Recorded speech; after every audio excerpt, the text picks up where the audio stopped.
Live from the Injured on the Go Just Call Mo studio. It's a blast! It's Orlando's own Tom and Dan.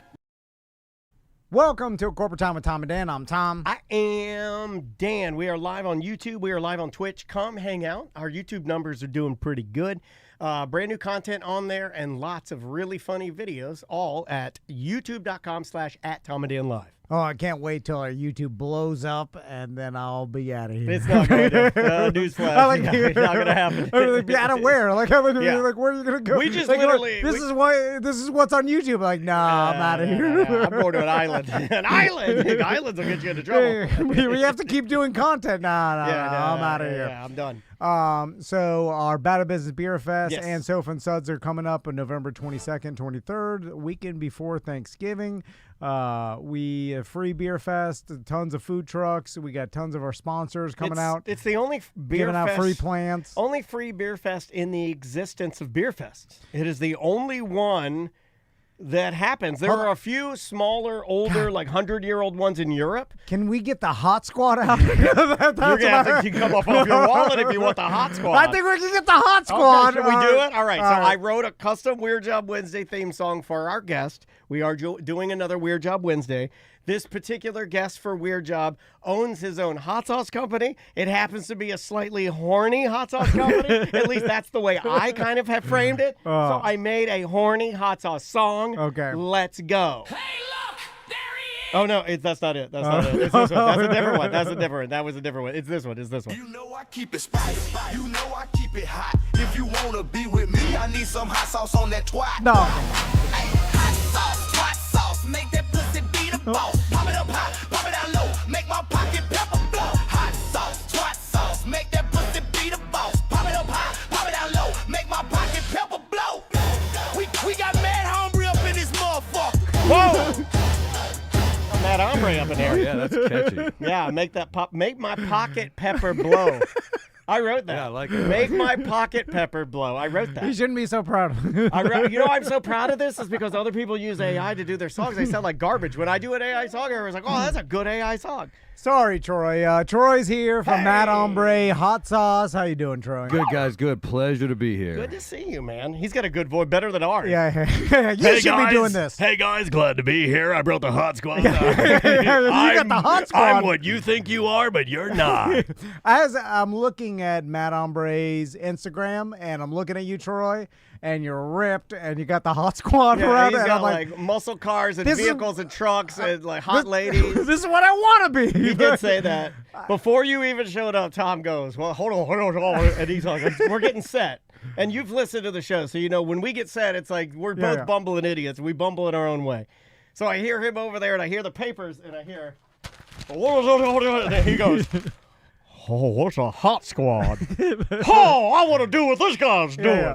Yeah. I'm just sitting in our dumpy office in Baldwin drinking There's still trash in the corner of the room. Did you see that? I should have taken that out. black mildew in my ice again. That's true. He was drinking mildew before you got here. Anyway, so how you doing, Troy? Good. Okay, so let's talk about the hot sauce business. How did you start Mad Hombre Hot Sauce? So our origin story is actually pretty unique. So I grew up like you in Miami, Florida. No, you grew up where in Miami? Yeah, so back then, I grew up in Miami in the 70s and 80s.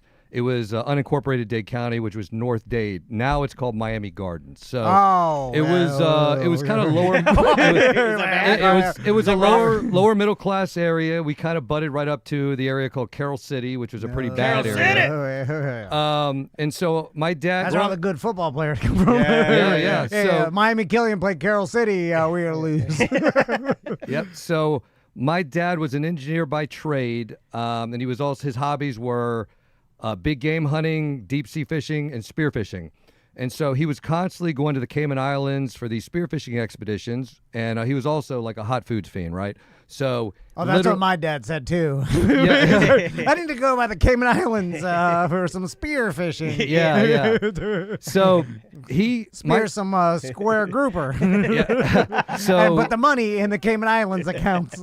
Yeah. So my dad could eat hot food like you couldn't believe. Like he would sit there and eat habanero peppers, like potato chips. Like, Okay. And back then, you couldn't really find commercially available, like really crazy hot sauces. You'd have to either make it yourself or find some specialty person to make it for Yeah, you. So, habanero. Kids don't know how good they have it now. If you like spicy foods, and my daughter does, she's like me, and she's getting spicier. But like, she thinks that like a habanero to her is just like, yo, common, well, habanero this, habanero. I'm like, no. When I was a little kid, like you barely got jalapeno. yeah. I mean, if you like, and somebody bringing out hot sauce, like if a friend brought hot sauce out, it was a very exotic thing. Oh, where have you been?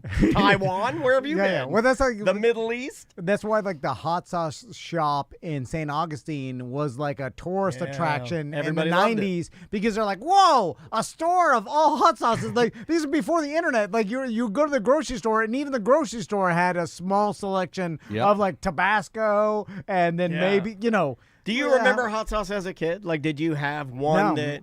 Yeah, we weren't like that was more me. Like my dad, not so much a spicy foods person. My mom, not so much a spicy foods person. But going back to what you were saying about there your wasn't dad, a lot available. You had So like how is Tabasco he- and Texas Pete and all that. So how's your dad getting the peppers? Is he bringing them Well, back? so what happened, that was the story, right? So he goes over, it was like 1980, he goes over to the Cayman Islands. He comes across this homemade hot sauce at like a little fish market, after they got done spearfishing.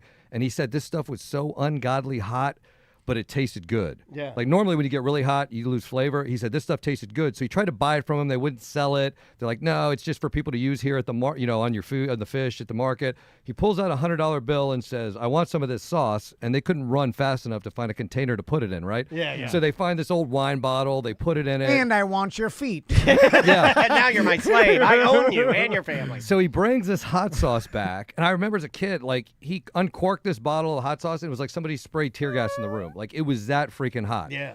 And so he reversed, because he's an engineer. He reverse engineers the sauce to figure out what did they use to make it, how'd they make it, and he figured out that the two main peppers that they used in it, which were the Scotch bonnet pepper, which is a Caribbean island pepper. At that time, was found only in the Caribbean. Now it's like Matooks. Like, why Yeah, Matooks is exactly, so hot. Matooks. This right? dude almost went to the hospital because of Matooks. I'm not even supposed to tell that story, but I mean, TMI, but you were, at one point, you were No. going through a bottle a week. Yeah, well, yeah. And it's a thick boy. Matooks is thick. You can slather it on, man. It's not like a dipping sauce. Oh, my God. Yeah. So there was the Scotch bonnet pepper, and that's where the flavor from the sauce came from. And then the other pepper they used was one called the Red Caribbean Habanero. At that time in 1980, that was the hottest pepper in the world. That was the hottest one they knew about. It was in the Guinness Book of World Records as the hottest pepper. Is that our current or what? No. we would know? The peppers that you see nowadays are all hybrids of the habanero. The hottest one for years was the Carolina Reaper, and that is a mix between a ghost pepper and a habanero. Not to be confused with John Reap, the pedophile comic. Allegedly. Allegedly. It's got to be fleshed out. So he comes back, he reverse engineers it, then figures out like, hey, I can't find these peppers anywhere, right? So now he starts taking trips back to the Cayman Islands and filling his suitcase full of peppers and pepper seeds, and he's smuggling them back. And I say smuggling because you can't bring produce back from another country.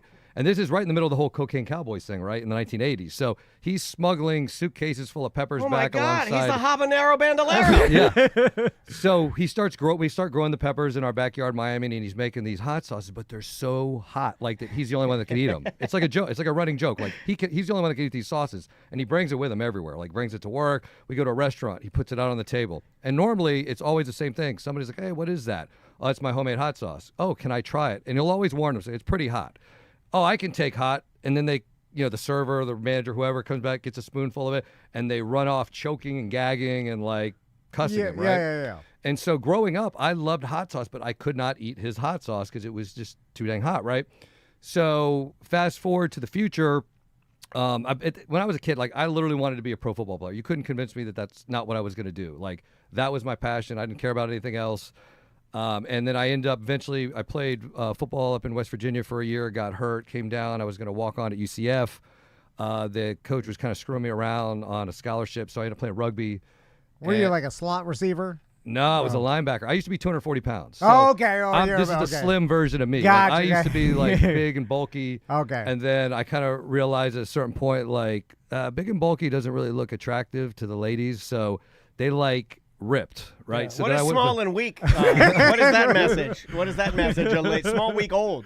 Well, I'm gonna write that down. They liked ripped. They like. I never knew. They like, now that I know. yeah, they like the ripped and the ab look. So that's kind of what and I wanted to be in really good shape, and I ate super healthy, right? So I kind of, once I got done playing football, I didn't need to be as heavy anymore, and I kind of just worried, about my health and all that. And so that was the thing that always got aggravated me when I would look at these, condiments and sauces and food in general and see all the horrible ingredients that they were putting in these foods, right?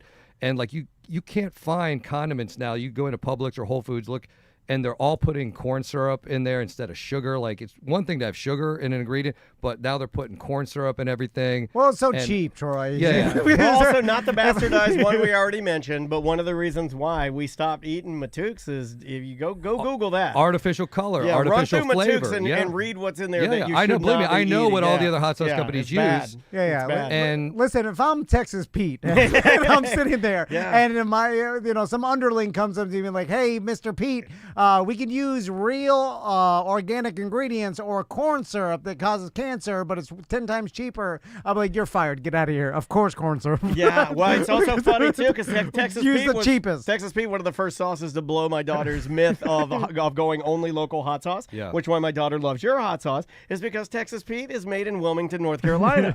It's a Carolina product. Yep. So it's weird that it's called Texas Pete. Maisie hates that. So we're mad hombre. Yeah. So all that ends up happening. I lived in Oviedo for a while. I lived in Winter Park for a while. I got sick of the traffic. I ended up buying some land out in St. Cloud. This is 20 years ago.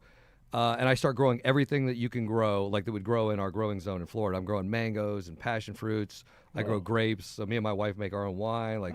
We grow everything, and of course peppers too, right? So I start making my own sauces, and I would, I'd take my sauces. We go to a dinner party. I'd bring some sauce with me. And my wife, she worked at a hospital. She'd bring them in, put them in the break room. And I always got the same feedback, which was, how come you're not in Whole Foods? How come you're not in Publix? How come you're not and I'm like, look, this is just a passion. I like making it. I like giving it away as gifts. But it was enough of that repetitive, people kept pushing me man, this stuff is good. You have really good ingredients. You got to start a business. Right? So about 5 years ago, my wife pushed me to start a hot sauce company. I'm glad that your wife is supportive of you, Troy, because we don't know what that's like. If I brought my own hot sauce, she'd like, quit bringing that everywhere we go. It's embarrassing. Yeah, what do you think my wife's idea of the boiled peanut is? Wash your boiled peanut. I guess I've been boiling peanuts. Yeah. Get your junk and wash it and get it out of my goddamn garage. You little hillbilly, you're weak. Yeah. So we made the decision to start the company. I didn't realize, when you're starting a business and all that, now we had to get licensed. We can't make it in our house anymore. It's got to be done at a commercial facility. There was all this kind of red tape we had to bounce and jump through to do it because now you're owning a food business. Yeah, you're going to pay the damn Sunbiz. God. Yeah, well, no, we still haven't done that. Oh, God. Yeah. What does that go to? Yeah, ours has been delinquent since 2019. Right when the pandemic hit, our business license, we're like, we don't care. Stupid Sunbiz. Yeah, so we right in the middle of starting the business, COVID hits, right? Yeah. And it was everybody we know people that own restaurants and stuff. They're like, don't start this business. This is uncertain future and all that. I'm like, look, I'm like a bat out of hell. If I say I'm going to do something, I'm going to do it. And I'm like, we're starting the company. I go, I'll sell online. I don't care. Just lies. This has got the ivermectin in it. Yeah. It's got everything. It's got the horse tranquilizer. It's got the fertilizers in it. Yeah. So we end up starting the company. We released it on Black Friday. I think it was 2019. I started with 105 bottles of sauce. We didn't even have we had no social media. That's brave, man. We had my wife's Facebook page, right? So we released it on Black Friday, and within an hour sold all 105 bottles of hot sauce, right? So I'm like, oh man, maybe we got something. So then we started doing bigger batches. The first thing to open up after COVID was farmers markets. And it was really hard back in the day to get into farmers markets because there were usually wait lists, especially the big ones. And because of COVID, it kind of reset the playing field because a lot of older people that were doing these things didn't want to do them anymore. Yeah. And so we were able to slide in. We lost 66% of the kettle corn cookers we had in Florida died of COVID. That's a stat weird stat I know. Yeah. And also the farmer markets is hard too because some of them are pretty expensive to even get in, and you're like, exclusivity. I gotta sell 50 bottles of hot sauce just to break even today. You Yep. know, so Right. so like it's not free to be involved in these. So like they all charge. So like there is a barrier to entry where it's like if it rains that day, I'm screwed. Yep. And a lot of times you're out of the money because you have to pay for it ahead of time. And so the thing for us was when in the farmers markets, you have to be there every week, right? If it's a Saturday market, they won't. You just can't come whenever you want. No. They'll boot you out. So we were committed. So we got into a couple farmers markets, and all of a sudden, out of nowhere, other farmers markets are coming to us saying, "Hey, can you do my market? Can you do this?" Now we got events coming to us, and at that point, it was just me, my wife, and my son, who at the time was like a teenager. And so, come to find out, we needed to hire employees. So, my wife, who's very attractive, has attractive family members, sister, cousins, stuff like that. We bring them on; they start working for us. Their friends start seeing like, oh man, this is cool. So what we did was our whole marketing thing was, if you're going to work for us, you're going to be branded head to toe. You're not coming in wearing a Nike ball cap and a Adidas shirt. Yeah. For the girls, we bring these little crop tops and sports bras. Guys, you're little wearing orange shorts. See, with some Hooters out here. Yeah. Now you got it, Troy. Yeah. We tried to implement this with Sam and Butler, but they quit. I'm like, How'd you get them not to quit? Yeah, how'd you get? I'm like, Butler, put your shorts on. I He's try like, to tell my quit. wife, I'm like, jack them up, put Tom and Dan in between them, and then she don't listen. I tried to get my wife to do that move where you cut the top and then you just hang them out of the bottom. And I'm like, right Tom under one bottom and right Dan under the other bottom. Yeah, they don't do nothing, Troy. Yeah. So we start building up employees, and within that first year, we were doing 11 farmers markets a week. All over Central Florida. That's too much. I had, and I had so with it was, all the hot squad, right? Yeah. So tops. we and funny was that's what they wanted to be called. They're like, oh, what are we're the hot squad, right? And so they wanted the coolest fitness apparel. So we start making this fitness apparel. Really, it was just for them to wear. And then eventually we would have girls would come in the booth. Oh, that's cute. Where did you get it? Can I buy that? And I remember at one point looking at my wife after I heard it like 3 times in one day, like, we're gonna start selling the merch.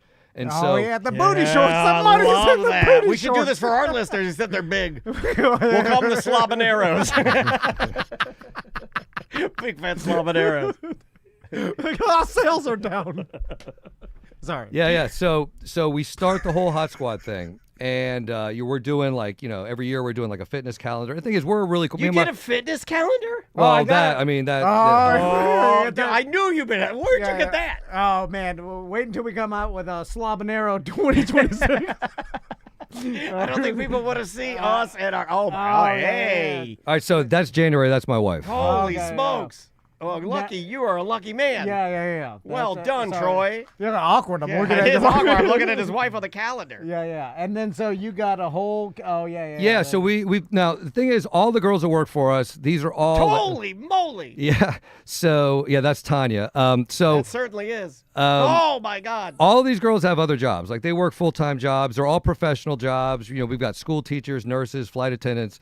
This is like an easy. All right, I would have guessed that. Those are all the categories I remember. We've got a school teacher, flight attendant, naughty nerds. What do you want? We got them all. Yeah, so we're a super cool company to work for. We pay them very well for just part-time work, showing up for events. The same girls that work for us also do all our promoting. Nice. A lot of them do social media promoting. They're ambassadors to the company. And we treat them very well. We throw like 4 parties a year for like our team. We do like We do 2 parties a year. We barely do that. That's why they quit.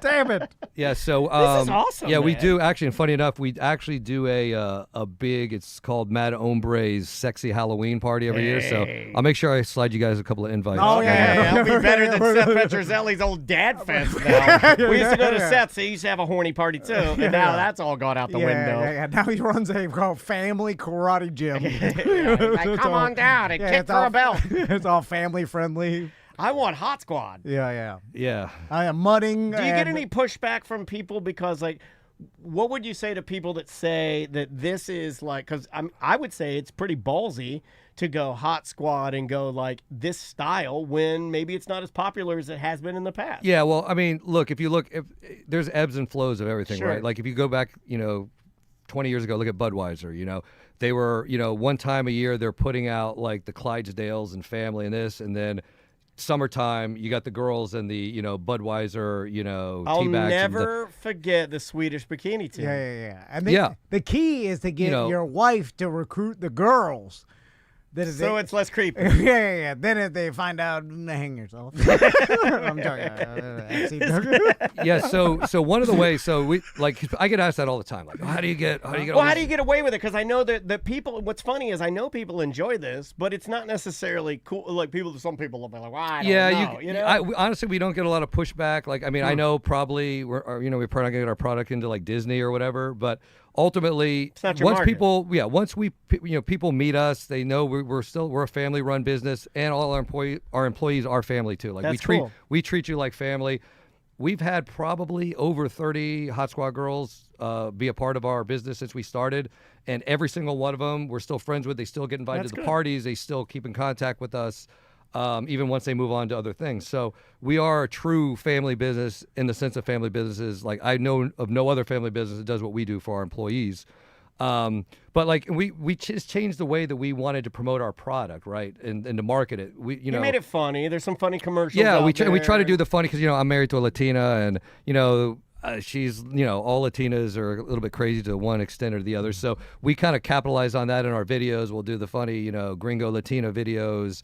And it will incorporate the hot sauce I've into seen it those somehow. videos. I've seen all of them. Yeah, stomp on it. There's a lot on 8th Street, if you're familiar with that. Yeah, 8th Street Latina. Some would say that was the classic cinema. Classic cinema. But so the business question, Tom. Well, let's get down to the hot sauce business, because it is all in my mind about the marketing of it, and so you have to have the marketing element to even get your hot sauce seen and get attention, because I imagine that without that, then you just there's probably a lot of other people that make their own hot sauce. You've seen and how do you differentiate? And how do you differentiate when there's so much out there? It's like craft beer or something at this point, and for craft beer it became the label, which is why you started getting a lot of craft beer labels that would be copyright infringement. Because seeing because a lot of but with you, I think you were trying to go more the natural and better ingredient route. Yes, the health aspect of it. And so when we first started the business, what we started doing was promoting athletes, right? So we sponsor. I think we're up to 8 now athletes that we sponsor. And because by doing that gets us into their communities on their social medias to see like, hey, we make the healthiest, hot sauce on planet Earth, and this is what we do. And me as the jefe, the owner of the company, I can't come out looking like a fat slob either, right? I live what I preach. Like I'm eating the sauce, I'm eating healthy, I'm working out, and so that's kind of how we wanted to promote the brand, because all the other brands out there, nobody really was doing that. And so we start sponsoring these athletes. I mean, we've got one guy he's actually Florida's strongest man. His name's Ray Kuna. He's won the Florida Strongman twice. He won the World Strength Games recently, and just 2 weekends ago he won. Can we talk to Ray Kuna? Florida's strongest man. Yeah, and then we'll obviously plug your hot sauce I get him for the you. hookup. But he literally and he's like I said, he uses our product. He likes it. It does sound cool. Powered by hot sauce. It does sound cool. It sounds cool. Yeah. That's not. Yeah. That's a little. Your marketing is different. I see what you're. I see what you're doing. When we first started, we were actually sponsoring a young girl that was a marathon runner, and she has 5 world records in marathon running. At 13 years old, she was the first girl to ever do an extended marathon run from California to New York. We'd like to talk to her too. At 13? At 13, she did it. Now we'd like to talk to all your athletes. She's please. 18 now, so she's 18 now. Jesus. Since she broke that record, 2 boys have done it, but she still holds the fastest time. She ran the Boston Marathon last year on her 18th birthday, actually, and in the women's division, she took 4th out of all the marathon runners in the world, right? And her goal is obviously to get in the Olympics for the United States. She lives out in Celebration. Like, what does she run the marathon in? I have no. Don't ask. You'll be sad. I'm not a runner. You want to make yourself sad? Yeah, and not huffing and puffing at all. Yeah, sweet 13-year-old lungs, just pushing air so effectively. Right? And so one of the new marketing things that we tried deploying was where I challenged the fitness athletes to like some sort of challenge in their sport. That's funny. So Ray Kuna, we did it was about 9 months ago, because he was the strongest guy in Florida. I said, all right, let's do a squat competition, but the squat is going to be your body weight on the bar on your back for reps, because that would be the only way I could keep up with him, because he's a huge dude. He's like 270 pounds or whatever. So we did this. We videotaped it. We put it out, and it was blind. So he couldn't see what I was doing. I couldn't see what he was doing. And, I think I had to do 195 for reps, and he did like 275. And he did 31, and I did 30. So he beat me by 1 rep, but he has to pull more weight, so he's pushing more weight than I am. Yeah. You but might be Tom's favorite person to ever have a product on Wednesday. You're a hot sauce Tom fan. This is what I wanted to be. This is your guy. So we've also Hot squad challenges. It's got everything. He's doing everything you want. Do you have a 4-wheeler? No, actually I don't, but I know you guys are in You this. got a 4-wheeler. You got a Jeep though. You got a boat though. But I want to challenge. So I want to challenge Briar Rose to a 40-yard sprint, like, because she's good at marathon running. But like, okay, let's see what she can do in a sprint, because I know I can sprint pretty good, even though I haven't done it in a while. But so I want to challenge her. This to a sprint. is you. This is I want to challenge you to a sprint right now. There's so much testosterone in this room. The winner wins each other's company. And pictures of each other's wives. We'll do pink slips. Yeah. I got pictures on my phone right now. I know you do. Yeah. We'll show it to us. And then never to be seen again. 30 seconds, we'll imprint it into our memory, and then that's it. All right, sorry, Tori. No. So we do and then that. We try to do we try to do what everybody else is not doing, right? So nobody else is doing the athlete, nobody's doing these challenges, nobody else is putting these fun. And the thing is, we have an actual identity to the brand, right? It's not just a faceless, company. And the higher you get up in any kind of corporation or business, they lose the identity. There is no. And one company that was really good at that we kind of looked at and we're like, was the Dos Equis most interesting man in the world. That guy was the face of that brand. If you remember when they did those commercials, like the most interesting man in the world videos, they're really funny videos and stuff like that. And I kind of looked at that and I'm like, okay, we can kind of do something similar to that where me, the Mad Hombre Jefe, and it's a fit product, sexy. We've got the sexy, ladies that, work for the company. But you're living it, Troy. The most interesting, what killed me? The most interesting man in the world, like when the internet first, he's an actor. It came out, there's here's this actor, his name's Frank. He doesn't even speak Spanish. Yeah, he was Jewish. Yeah. And then it's like, oh, you ruined it. And then when people found out the real most interesting man in the world, just some Jewish actor, you're like, oh, but you're living the dream, Troy. It did make it better when you and I were emailing and I was like, oh, my daughter loves your hot sauce, which she does. I mean, she absolutely loves this brand of local hot sauce that I urge you guys to go get. But it did make it cooler that you're like, oh yeah, it's me and it's my brand and that's me in the picture. Yeah, it makes it better. And that's me in the video. Yeah, and that's what we want, right? We want the identity. We want you like literally like you're ordering a product. I'm the one when you place an online order that's leaving you a little note and saying, hey, thank you for supporting our family-run company, cool. Troy the Jefe, Mad Hombre Hot Sauce, right? And so I'm the one, if we do an event, a beer festival, a margarita festival that shows up, I'm the one back there that you're talking to. The girls might be giving you the samples, but I'm talking to you, thanking you for purchasing the product, thank you for stopping in. So we have an actual identity to our brand, which we do not want to lose, right? We want to keep that identity. Oh, I like to distance myself from the listeners. Well, once I got it up and running, I mean, next thing you know, I'm sleeping with all the hot squad. My wife she left. It's falling apart. I forget who's making the hot sauce. Hot sauce. I forgot about the hot sauce. I'm just like, just pour the Texas Pete in the bottle. Buy it from Costco. Just put my label on it. Just print that label. It'll rip the. And then eventually addiction takes its toll, and then I die.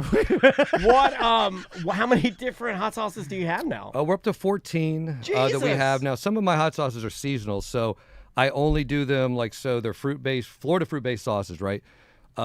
We got one called Macho Gringo, which is a pineapple jalapeno. We've got one called King Howley, which is our Hawaiian style. All right. We've got Old Tropic, Florida style, and then we've got the Old Punch. All 4 of those, I use only Florida fruit in them. So I only make them when those fruit are in season in Florida. So they'll be made between June, spring, late spring, in end of September every year, and then after September, I won't make them again. So those are seasonal. So they they're only limited. yeah, limited. Yeah, so they're limited. So right now, those are huge, and those I don't even sell. I typically only sell them at farmers markets and online. Okay, I want to ask you some business questions, Troy, because in your story is great and it's the grind and it's pretty impressive, and it's cool that your dad's recipe you turned into a business, which is part of the story, which is cool. Yep. And so first, how long can the hot sauce, like, what's the shelf life on that kind of thing? Because obviously with better ingredients, like, I imagine that's part of it, right? It's like You're not allowed to say better ingredients. You know what comes after that. we just steal everything. Yeah, so with almost all of our hot sauces, so we preserve our sauces naturally with apple cider vinegar and lemon juice. Okay. The goal is to get the pH high enough to where you cannot get bacterial growth, which is what's going to cause a sauce to go bad. So our sauces don't have to be refrigerated because of the apple cider vinegar. Also, apple cider vinegar, you might know, has probiotic health benefits. Most hot sauces are made with white vinegar because it's cheap. It's not a health food. It doesn't really even taste that good. I mean, some people like the taste of white vinegar. Apple cider vinegar is way better tasting. It's more expensive. Far superior taste, yeah. which is why my daughter likes our it. sauces, we have to put, the FDA requires we put a 2-year shelf life on the product. Ultimately, it would last longer. I have some that I've made 4 or 5 years ago that every now and then I'll look at it, smell it, taste a little bit. It's fine. Yeah. But we have to put the 2-year shelf life. Now, a lot of hot sauces you'll see, Damn they FDA. put refrigerate after opening and all that. And you got to say, well, why? How come this one you do and this one you don't? It's because they didn't put the right, natural preservatives in it, and it could go bad and make you sick and all that. So if it says on the bottle, refrigerate after opening, you may want to do it. Now, what I recommend for my sweet sauces, the 4 that we do have, I recommend putting them in the refrigerator, and it's not because they'll go bad quicker, but because of fruit, when it sits in vinegar for a long period of time, if it's at room temperature, it'll start to taste more vinegary.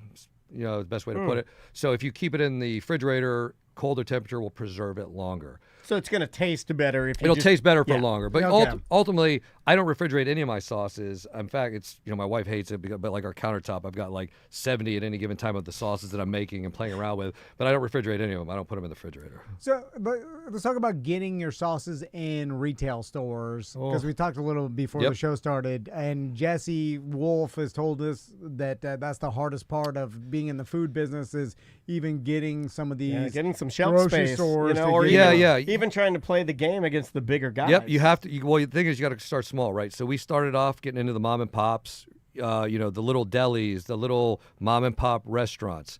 We've gotten into a bunch of those when we first started, and we didn't even, to be honest, we didn't even try to get into those places. They found us, right? They'd come in, try our product at a farmer's market, like, oh man, this is really good. I own a little boutique shop. I own a little restaurant, and then we got in that way.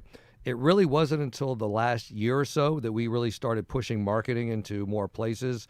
And right now we're currently in over 50 different restaurants and retail around Central Florida alone.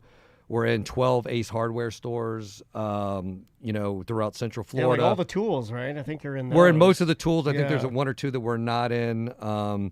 We also do almost every place we are is going to be an independently owned. We're not in any kind of chain restaurants yet, right? I didn't think I didn't think this would register as highly for me, but it does, and I think it would for you too. When I went to Hideaway Bar to look at when you sit down and you're drinking your beer and you go to get your food, when you reach over and you get your hot sauce and you pull it up and it's local hot sauce, it does make it better. It just makes it feel more like a real. It's not some generic giant. And one of the things we did was to help try and get the product out there. When we'd have a restaurant take our product on. And everybody is used to what they're used to, right? It's either Tabasco or Cholula. Those 2 hot sauces are 98% of the hot sauces in a restaurant that you're going to see, Tabasco or Cholula or both, right? So what we said is, look, don't get rid of the sauces you already have. If you don't put the sauces on the table and somebody asks for hot sauce, don't say, oh, we have Tabasco, Cholula, or Mad Hombre, because they don't know what Mad Hombre is. Say we have Tabasco, Cholula, or a local hot sauce. And 9 out of 10 people will want to try something that's local because they want to support local. And any place that's done that, our hot sauce has been fully successful. One of the problems we've had, and it's kind of I guess you'd say a bad problem to have or a good problem to have, is that our hot sauce gets stolen out of restaurants a lot. People scan the see that. QR, they look it up, like, oh, that's an expensive hot sauce, and they steal it. And we've actually had restaurants and places say, hey, look, we love the hot sauce, everybody loves it, but they're stealing it, and we just can't afford to keep it, buy that when it's twice as much as what we pay for, It's tasty too, so it kind of goes. I'll say, once you get moving on it and you like it, you might be eating a lot of it. It's very tasty. I was just thinking that Mr. Cholula, at one point in time, it was like, make the top a wooden ball with the. Yeah, but you know what makes me mad about that? Do you know what makes me very mad about that? Everybody must have been like, no, he's crazy. This old man's crazy. He's even crazier now, though, because it's not a wooden ball. It's a wooden ball hollowed out that they stick a plastic sleeve inside. yeah, because of the wood is. They're like, wood's too brittle. Yeah, you can't do that. So glue the plastic inside the wooden ball. I hate that. So what is the, I guess, day-to-day grind of a hot sauce company owner? Or hardest part. Like, so gosh, getting your product in stores, but sometimes if it's too good, which is like, all right, some restaurants are like, hey, people are stealing it because it's too good. Well, would you be considered craft? Yeah, we're considered a craft company, and one of the other things that we do too is we'll give a lot of free samples out too. Like we'll go into a restaurant and say, hey, look, we know you got this product. We know you don't want to, margins are thin in restaurants. Like we've had, since we've started, at least 6 or 7 restaurants that took our hot sauce on and went out of business in like the past 4 years. It's just, restaurant industry is really hard. Red Dog Pub, Jeff House bar. So yeah, it's insane. So we'll always give, hey, look, we'll give you like 6 bottles, try it out, do this, tell the people like, hey, it's a local hot sauce. And 9 out of 10 times they come back, right? So it's just a matter of me going to these places and talking, as the owner, it's finding who the shot caller is, right? Because a lot of times you can't even get that person. You go in, and what I like to do is I do it organically. I don't just come in and say, let me tell you about my hot sauce. I'll sit down at the bar in the restaurant, I'll order an appetizer or whatever, and I'll start chatting it up with the bartender. And then I'll pull I order some food, I'll put my hot sauce out on the table. Naturally, it sparks a conversation. What is that? Oh, I own a hot sauce company. And normally, they'll basically say, hey, you should get your hot sauce in here. Or can I try it? Oh, that's really good. Man, I wish we had something like that here. And then I can say, well, who's the shot caller here? Is he here? Oh, yeah, that's so-and-so. Can you bring him to my table? And that's how I like to do it. I never just walk in and say, hey, who does sales or who's the manager? Because they won't talk to you. I don't think we're as confident as Troy. So, you see what I cannot envision us walking into anything for anything and being as confident as like, who's the shot? Even the phrase, who's the shot caller here? I'd be like, where's your dad here? I like to scream, who runs this coffin? Who's getting married in this dump? Yeah. Anytime you ask someone, can you point me towards the person making the business decisions? And then you see them hiding. You see the office door shut. No, they're busy. Yeah, they hear you're like, oh God, not again, because the solicitor's here again. Although you just made me think of something that if you tried bribery. Because what do you mean? I think I'm gonna announce this right now. Okay. If anybody convinces, I imagine the owners of companies aren't listening to us, okay, but the employees, if you're listening, is our show too dumb for owners? If you convince your boss to advertise with us, I'll give you 10% a month of what he's spending with us. Oh, I like that. He said, I'll pay you. Now, that'll all be under the table. I'll just Venmo you, and then I'll hide it in the account. It's a loose Venmo. Anyway, but then I'll pay you what your boss is paying. Then you'll get it over on your boss. You'll pay your favorite podcast. Now you got to convince your boss. We don't even need to be your favorite. I'll put that. I'll no, We can just even feel sorry for us. If you like money, 10% goes back to you. All Troy, right. what is the most difficult part? Is it keeping? What if you run out of peppers? Have you ever run out of peppers? No, we've never had that problem. That's not a thing? Florida, we got plenty, and then if we can't source it from Florida, Louisiana does a lot. If you remember the issue that happened with the sriracha about a year and a half ago, because they get all their peppers from one location in Mexico, they had a drought there. All the pepper went out. Sriracha had to source from some other weird area. They didn't taste the same. In fact, sriracha was actually brown. It wasn't red. Yeah, it changed the color. And it ruined the brand. Like, the brand still hasn't recovered from it. I don't use it anymore. Yeah. In fact, like, my daughter made this switch. She's so into hot sauce. And we don't even eat, is it Hoi Fong? Hoi Fong. Yeah, they make that sriracha. We don't use that. Now we use Flying Goose brand. Yes. Because Flying Goose brand is that bright red sriracha pepper, and it's almost sweeter. And we try not to use really crazy, exotic, weird peppers and stuff. Like, if I'm doing a small batch, that's fine. But I try to stick to the basics peppers because we'll always be able to get those. Your regular habaneros, your jalapenos, those kind of Mangoes. peppers. Yeah, we stick to peppers that are readily available for that exact reason, because you don't want to have it come down where you have some business that says, hey, I want to order a pallet of your sauces, like, ooh, we're out of peppers, like, and then they're just going to move on to the next hot sauce company because they're not going to wait. Troy, I also, from talking to like Jesse, there is a problem with scaling because, like, say you do hit the mother load and like Walmart accepts to put your hot sauce in all the grocery stores across the country, or the Publix or another huge chain account, right? Which is obviously good for any business. But now they're like, oh, you need to produce 10,000 bottles a week or whatever. Yep. So then you up your production to 10,000. So now you have to pay a separate company to formulate. Yeah, you're gonna make sure it tastes the same too. Huge batches, and once you get all that, and then now you're producing 10,000 bottles a week, right? So things are going good. You're rich. You're driving a cigarette boat. Mad hombre money on the side.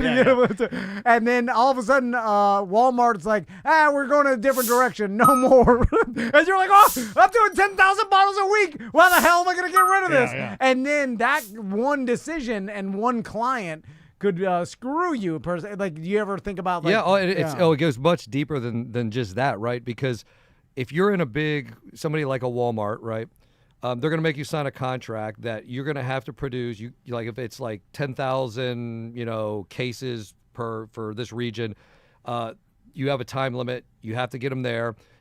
For every point that they're, day, week, whatever, they're not there, you're being fined, and you're also renting the shelf space. The shelf space is being rent. And in that contract somewhere, it's going to say at the end of this sales period, 2 months, 3 months, whatever that is, if your product hasn't sold, you got to buy it back. And you're not buying it back at what you sold it to them for. You're buying it back at what they sell it for. And that can bankrupt your business. Businesses get bankrupted every day by signing contracts like that. They don't read it. They don't have an attorney look at it. And then they're like, whoa, because I follow all the hot sauces in Whole Foods, Walmart, and one that's here this month is not going to be there in 2 months. And I know the ones that aren't going to be there because I know they're not selling. And so it's short-lived, and you're not going to be rich just by getting a quick deal with a Walmart, right? The key is getting into one region at a time. So hypothetically, if it's a supermarket chain in like South and Central Florida, you want to get into, you can't be like, I could supply all of Florida or all of the Northeast. Say, look, I can comfortably supply from, Key West to, Jacksonville. And that way I can promote. I can go in. I can send my team into the grocery stores, give out samples and stuff like that. If I'm all of a still sudden, got hands on. yeah, still you want to start in the small, area, and that's a key. And a lot of these places, they want honesty. Like they don't want you to say, like, I could. If they say, can you do this? Say, no. This is what I can do. And we agree to everything. They're like, can you do this? They're like, there's nothing we can do. I'm like, what do you want? They're like, can you make me rich? I can do anything you want. Well, all I see is the cigarette boat. You understand? That's all I Blinded want. by greed. I know. Yeah, well, so you're right. Yeah. but the biggest thing with all of that is when you're creating these products and you're doing that, you have got to, like you said, you cannot do more than you're capable of doing. You have to be able to produce it, and then comes in the fact of, you're probably going to have to get investors on board and getting loans and all that. So it's a really huge process that a lot of people don't think about. They think about like, oh yeah, they want your hot sauce, so you just produce it and get in. And then the biggest problem though and this is the problem for everybody, is you've got to be in to get into a major grocery store. You got to be in with a food distributor, and so food distributor will not take your product unless you have a grocery chain asking for it, and the grocery chain will not take your product if it's not in with a food distributor. So it's like a weird catch-22, right? Like, how do you get in? And I've talked to like reps for food distributors. It's like, yeah, if Walmart or Publix or Whole Foods asked us, then we'd be willing to stock your product, because they're like a middleman. And the reason why you have to be in with the food distributor is everything's computerized nowadays. Like if you look at a Walmart shelf, you'll see the sauces, and then you look at the very top. That's their storage. They don't have a back storage area in Walmart. Everything is on the shelves. And so you have to be able to fit a case and a half of your product on one shelf, like wherever it sits. The other half of the case sits on top. As those SKUs start getting scanned, as people are buying the product, once it gets down to about a half a case, the computer system automatically orders more product from the food distributor, which these runs are being done all day long to supermarkets. Nobody has to physically go check the shelf. Nobody has to do anything with it. It's automatically done. So that's kind of why the food distributor comes in, because they're running, computers are doing this, and more of your product. That's why they assure you never run out. Like you'll never usually won't run out in these big grocery stores, Walmart, Publix, Whole Foods, because of the system that's been set up. But that same system is, they're not going to have your hot sauce just sitting there waiting for somebody to. It's too precious. Yeah. The area is far too. It's already been worked out yeah. years and years and years and years and years ago. That space was already known. And it's getting. Is it getting more expensive by the minute? I mean, it seems like a very difficult business to be in, Troy. Especially is, even it at is. your size. I've seen smaller Yeah, and I've seen larger, but you're in a weird space, Weird Job Wednesday, where you're kind of you're Well, ultimately, decent size. and this is like what You're pretty big. At a certain point, we're going to have to be bought in with an investor with teeth that has connections, that already has products in, right? And I'll give you the example, like when we were talking about Cholula earlier. Cholula, Mexican hot sauce company, has been around for a long period of time. Cholula didn't really break big in the United States until Jose Cuervo started importing it over. So Jose Cuervo is part owner of Cholula. The other 60 to 70% of Cholula is owned by McCormick Spice Corporation. McCormick buys into Cholula. They get Cholula into everything, restaurants and grocery stores. Frank's Red Hot, same thing. Frank's Red Hot's, I think, so close to 100 years old, the company is. But they're either partly or almost solely owned now by McCormick as well. When McCormick bought them, I think was 2013, they launched that whole ad campaign of like, we put this shit blank on everything. Yeah. And so that is when Frank's Red Hot really blew up, that whole marketing thing of that. And that got them. Frank's is, I think, the number one consumer-based purchased hot sauce right now. Cholula is the number one for restaurants. Tabasco's been pushed completely out of it. Tabasco's been number one for years. They're second and third in consumer and restaurant Too spicy. sales now. What's the problem with Tabasco? Too vinegary? Yeah, a lot of people. Well, it's just the other companies have outmarketed them, and I think it's just everybody's had Tabasco, right? Like I like Tabasco. You either like it or you don't. like an like old it. brand. It hurts, but though. they It'll are get you. They are the number one selling hot sauce in the world. Like Tabasco still, even though they don't have the United States market anymore, that they're second and third, they're still the number one selling hot sauce in the world. I like talking hot sauce. Yeah, It's it's fun. very interesting. So, Troy, how many bottles do you produce? Like, let's say We do a batch. So typically, so each one of our sauces, when we do a kettle could produce anywhere between 1,800 and 2,500 bottles at a time. Okay. And we do those sauces 2 to 3 times a year. And factor in, we are doing about 11 sauces like that way throughout the year. We're about every 2 months we're just running batches of sauces. We're continuously burning them. And then the smaller ones, like the fruit-based ones, we're doing those in a commercial kitchen. We're not doing nowhere near like that. We're maybe making 400 or 500 bottles of each sauce a year. And this is your full-time job? Yeah, pretty much, yeah. Okay, so That's killer. And how rare is that? Like, we always say that me and Daniel have being local podcasters or local small media. It is very rare. Like, as small as we are, we know a lot of other podcasters that are making money, obviously, you out there, but they're way bigger with a way bigger audience. But we're so small that we become rare to be able to stay in business, to still succeed, and support ourselves in this small of a media company. So is that the same way with small hot sauce? Well, the thing is, my wife has a really good job too. Like she's like part-time with the business.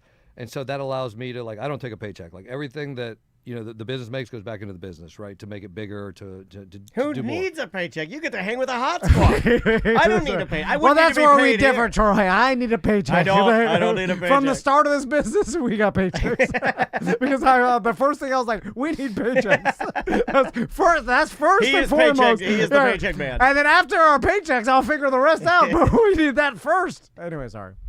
We're a little bit different, Troy. Yeah. But you are, We're a little I do want to strange. live your life. You got a better life. So where can people buy your hot sauce? Because we're going to run out of time here. Yeah. But I want our listeners to be able to So scoop pretty some much, up. every weekend you can find us at the Winter Garden Farmers Market. That's somewhere we always are, and that's a Saturday. And on Sunday we're at Lake Eola Farmers Market. Nice. Our website is madhombre.com. If you go to our website and click on Where Are We, It'll list all the retail spots throughout Central Florida where you can find our sauces, from the Ace Hardware to the mom and pops. I also list all the restaurants where you can try our sauce. So there's a full list of all the places that actually put our hot sauce on the table, carry them. We also have an online store, which you can either access through madhombre.com or our Instagram shop. You can go through that way as well. And like I said, we also have really cool apparel, trucker caps, muscle hoodies. Nice. Booty shorts for the girls, high waist workout shorts, workout leggings. I think at one point we've had probably kind of anything you could think that a girl would want. We've had bodysuits and bathing suits. Like now we typically try to stick with just the basics. My wife now started wearing those bras that is just an underwire, but there's no bra. There's just a wire. It's just a wire, and then they're straight out. And I'm like, what's the purpose of that? The thing is, with the apparel, we That's probably give out more of it than we actually sell, at least on the girls. But you're having a good time, yeah, right? Yeah. Because the thing is too, that's kind of how we market our product. If I have a gym membership to every gym in Central Florida, pretty much every gym chain. And that's how I do my marketing. If I go in the gym, I'm working out, I'm wearing my apparel. If I see a hot girl working out, and what I look for is she's not only hot, she's fit. Your ass would look great in some hombres. Oh, yeah. She's wearing, nice apparel. And here's the key. She's got that little phone set up on a tripod filming her workouts. So there I know she's actually promoting herself on social media. And that's who I want to work for me. So I'll literally just walk by her with my gym bag, reach in, I'll say hi. I wait till she's not working out, like she's resting. I'll say, here, free apparel from Mad Hombre. If you like it, follow us on Instagram. The QR is on the You couldn't tag. do this. You're too awkward. You couldn't do this. But the key is, I like so, to stand right in front of the girls that are doing the thigh machine back and forth. And then I'm on my phone. My name is Are Hombre. you filming me? yeah, He so- would just be filming and be like, my name's Hombre. Here's some shorts. So I hand it to him. I say, if you like it, follow us on Instagram, and I walk away. I'm not standing there. I'm not engaging him in conversation. Tom But would the walk funny thing over and is, be like, I'll free walk, shorts, I have a boner. I'll walk away and I'll see. The first thing they do is they scan that QR to look me up, to see. And then they'll see, we got a calendar, and we do all this stuff. And at some point, usually they'll come back They look over up and Tom in Seminole County. Seminole County. It's a mugshot. The shovel. So that's typically the way we get at least half of our employees now, is just through me contacting them in gyms. Because he's me got giving out free balls and he's apparel. hustling. I don't think we I can know. do this. We don't need to do it either. I'm walking around. We have a podcast business. I'm walking around a gym. Yeah. Write this down. Start a Bad Hombre podcast. We get some listeners. Get the American flag. All right, Troy. Thank you so much. Thank you so much man. for being here, man. Oh, man, we really it was a appreciate pleasure, it. man. Pleasure. Appreciate it. And love to your staff and the wife and everybody. Give them some love from us. Oh, will and, do, and will do. thank them for he gave us some gift bags, which again, these similarities between you and Troy are off the Well, he's chart. more ripped than I am. He's a He's gift bag guy. You like gift bags. Oh, See, yeah, and the yeah. gift bag he brought way better than your crappy old gift bag. The doctor didn't take his Adderall. All right. Badhombre.com. We'll see you tomorrow. Welcome back to A Corporate Time. Let's do some emails. Emails. If you've got an email for us, a question for Tom, a question for me, a question for everybody on the show@tomandan.com. This is from BDM Jack. He says, hey guys, listening to the Friday Free Show, you asked about BDMs and listeners that are related to famous people. I can claim a couple of famous or infamous relations.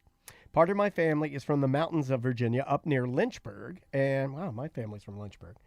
Up there, almost everybody is somewhat related to everybody else. Because of that, I can claim as a cousin Desmond Doss. He was a World War II Army medic and a conscientious objector who refused to carry a weapon. I don't know what that is.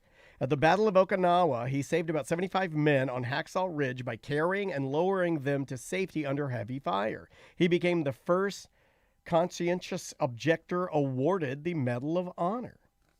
What is a conscientious objector? Is that you refuse to fight, but you still are pacifist. drafted into the war or whatever, which I guess then he got put with, a battalion, and then he was part of that, but didn't carry a gun. That's probably pretty rough. He probably got made fun of a lot. For not, imagine the bullying for not carrying a gun. But then you save all these. You're so that doesn't brave matter, as hell. I don't think.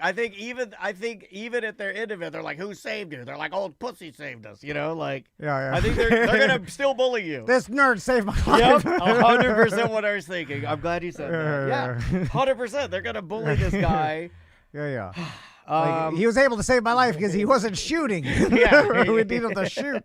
But also, for it to count to be a famous person that you're related to, I feel like 80% of, and we'll just go American population, I'll say 65% of American population has to recognize the name only by the name.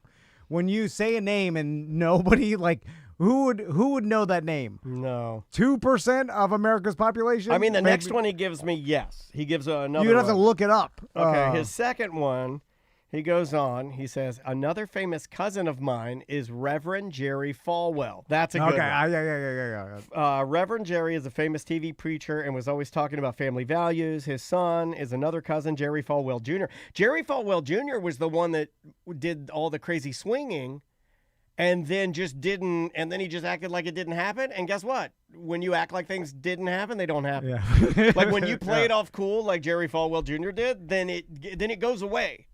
Was he the one that liked to watch his wife? Yeah, the cuckold? I think he liked his wife just getting destroyed. Yeah. It's called breeding. By the way. Is that what that's called? Yeah. Jerry was into it. I think breeding is something. You know what? It's a variation. I'll award the point. It's a variation of that. Yeah. Yeah, I think. Yeah, but anyway, he stopped talking about it, and there was a time when he was like the hottest news in town. Yeah. Was that after the pandemic? I remember the documentary about that came out, and then but it seems like the evangelical preacher or the preacher of a gigantic megachurch, like, you know, obviously with the gemstones, making fun of that whole thing, and just so many different controversies that have come out that it's not surprising to the public when a scandal happens with one of these like mega church preachers, right? Yeah. It's like, it's more, in fact, if you are a mega church preacher, I feel like the general public believes that you're up to something, right? It's because of the trope. It's a trope, yeah. And then because of the gemstones and so many of these stories come out. Now, percentage-wise, I think there's probably more straight edge preachers than not, but we only hear about the ones that have scandals or because it's the like are driving the Ferrari. Well, or, it's always a comparative too, right? Yeah. So we know you shouldn't be doing that, and you are doing the most heinous things, and you're a man of God, so it looks way worse. Yes. And how does that even work? Where, like, say you're okay. So you want to be a preacher and a televangelist, right? And so you're a part of the church, so you don't get taxed by the revenue you bring in. Sure. But and the church has no say over what you do, or no, they do. There's a board. Okay, to even be a part of the Christian church, like. Well, different denominations are different, and each one is governed by different. Like in the Methodist Church, the way I was raised, there is a governing body, like a board of United Methodist, and they decide which churches get what preacher. They kind of like put it in and there. then what the preacher gets paid. But if you're a televangelist, you are deciding your own small business. You're deciding your own paycheck. Yeah. So there's no governing body whatsoever, and you don't have to give any of your money to the actual any other church. It's just yourself. If you were under, let's say you were under the denomination United Methodist of Florida, in order to be under that, I do think you have to make a tithe. I don't think a certain percentage correct. of what you make. I don't think you get to just claim it's that. It's all a pyramid scheme, right? Sort of, They pay up to the top. It's all business. I mean, it's I don't know if it's a pyramid scheme, but yes. Because remember, my sister, or my home church, the one that my mother and I was raised in, they kind of broke with the United Methodist of Florida because that denomination got sort of anti-gay, and they didn't want any of their preachers or people to be homosexuals or something. And our church was kind of like, no, we don't believe that. We don't like that. So we're going a different direction. So we're I'm the mega church in town. What's that one off Dog Track Road over there? Is that the Bushy made me go to one time. And I Oh, lost a bet yeah. or whatever. And I Oh, was I like, forget what that thing's called. and I remember when I was sitting there, I was like, man, this is The just trendy church. Yeah, there's just like their band is playing and the guy's just doing Northland. Northland. Northland. The preacher's just doing Tony Robbins' inspirational speech, like very little like dogma Bible stuff and Yeah. more inspiration. And then the band plays and it's like a good band and a Tony Robbins up there. I'm Good like, day. What do you want to do for your neighbor? Can I get an amen? now that's probably run like the actual business of that church pays their preachers and stuff. But if you're the head, like, you know, the gemstones or whatever, and that kind of deal, and there's some mega churches or even like the guy we just Falwell. Jerry Falwell. Yeah. There's so many of them. So many evangelists. He decides his own paycheck. That's what I think I'm saying. so, yes. Okay. Yes. So he could pay, and then there's no inappropriate amount to pay yourself. Well, I And- don't think. No, first of all, no one will ever see that, and no. And so you could pay yourself millions if you want. Also, if out I of, were doing out of it- the money that the people are donating to the church and to Yes. God because they think it's going to help them. What am I doing? Is Yeah. this my own personal one? Because I'm going to throw another wrench in it. The reason I make so much money is I see visions. I have a direct link to God. I have a direct line there. So what you're paying for, of course, I'm a millionaire. What I do is priceless. You're basically God. Thank you. Yeah. So you see what I'm saying? And that's Yeah. how it all ratchet it up. The worst was farting preacher Robert. Forget that guy's name, but he was the worst because he was the one they caught. That was opening the envelopes of just little old memas that were sending like $5 and $2 checks. Yeah, and taking the money He out. would just take the check out, and then they found a dumpster with thousands of cards in it, little old mema cards in it. You son of a bitch. What the weird thing to me, though, is because I get the motivation of taking the money and wanting the most money, right? I understand. We want that. Yeah. And so, like, you're the head of the church, whatever, you're making millions, and you're like, you're going to pay yourself millions. What I don't understand is not being cognizant of appearance when you're wearing, like, the $800 Italian loafers and the $10,000 suit, and you're driving around a Bentley, and why they don't think to themselves like, man, if someone sees me driving around a Bentley, they're going to be like, this guy's using the church's money to buy a Bentley, right? Like, But why do they all do it? I think. Now, hold on. The answer. I'm asking the question. You would think, like, just you tone it down Because people don't like losers. And if you did tone it down, you'd never get noticed in the first place, I think. So it actually helps them get more rich. I mean, which is crazy. It would help us. There is a weird flex for us, and we've never done this. We could have done this earlier on, but not now. I mean, we're 21 years down the track now. Yeah. But earlier on, had we gone real big, like, look at it, we bought a building, we have a limousine, I think maybe it can. I think maybe it can help you. That helps. Who wants to pray to a loser? Who wants to go to a church where you think the guy that's up there is poor? You want a success story. Yeah, that helps, like infamous pyramid scheme people, Bernie Madoff, like Epstein, like, you know, but he was rich for no reason. Oh my God, I need to cut my hair. This is hurting our business. All these people that they present success and wealth through, you know, the lifestyle they live, and that makes other people want to give them more money, which is a weird thing because I guess it's like, oh, if this guy's so successful, then, but that's with investments. With church, it's weird because if you're sitting there, you're donating money, like you want to be essentially in your mind, I feel like donating that $100 to God. And I guess maybe it's like you look at the preacher and like he's the the closest thing to you God. can get to God is your friend, the preacher, and you want a. But cool are you preacher. mad that he's driving the Rolls Royce? I think you like it because he's a cool preacher. There's a TikTok and Instagram account that I follow, and it has a little bit to do with this. It's called Preachers with Props, and it's basically all of the things that preachers do to try and get people to care about their sermon. Whether it be like you're doing your sermon from a Lamborghini, or whether it's like you're doing your sermon and all of a sudden you bust out into a rap, or you start playing a drum solo, or you like things that you're trying to do. Yeah, to, the cool. Yeah, you're to trying get younger audience. Yeah.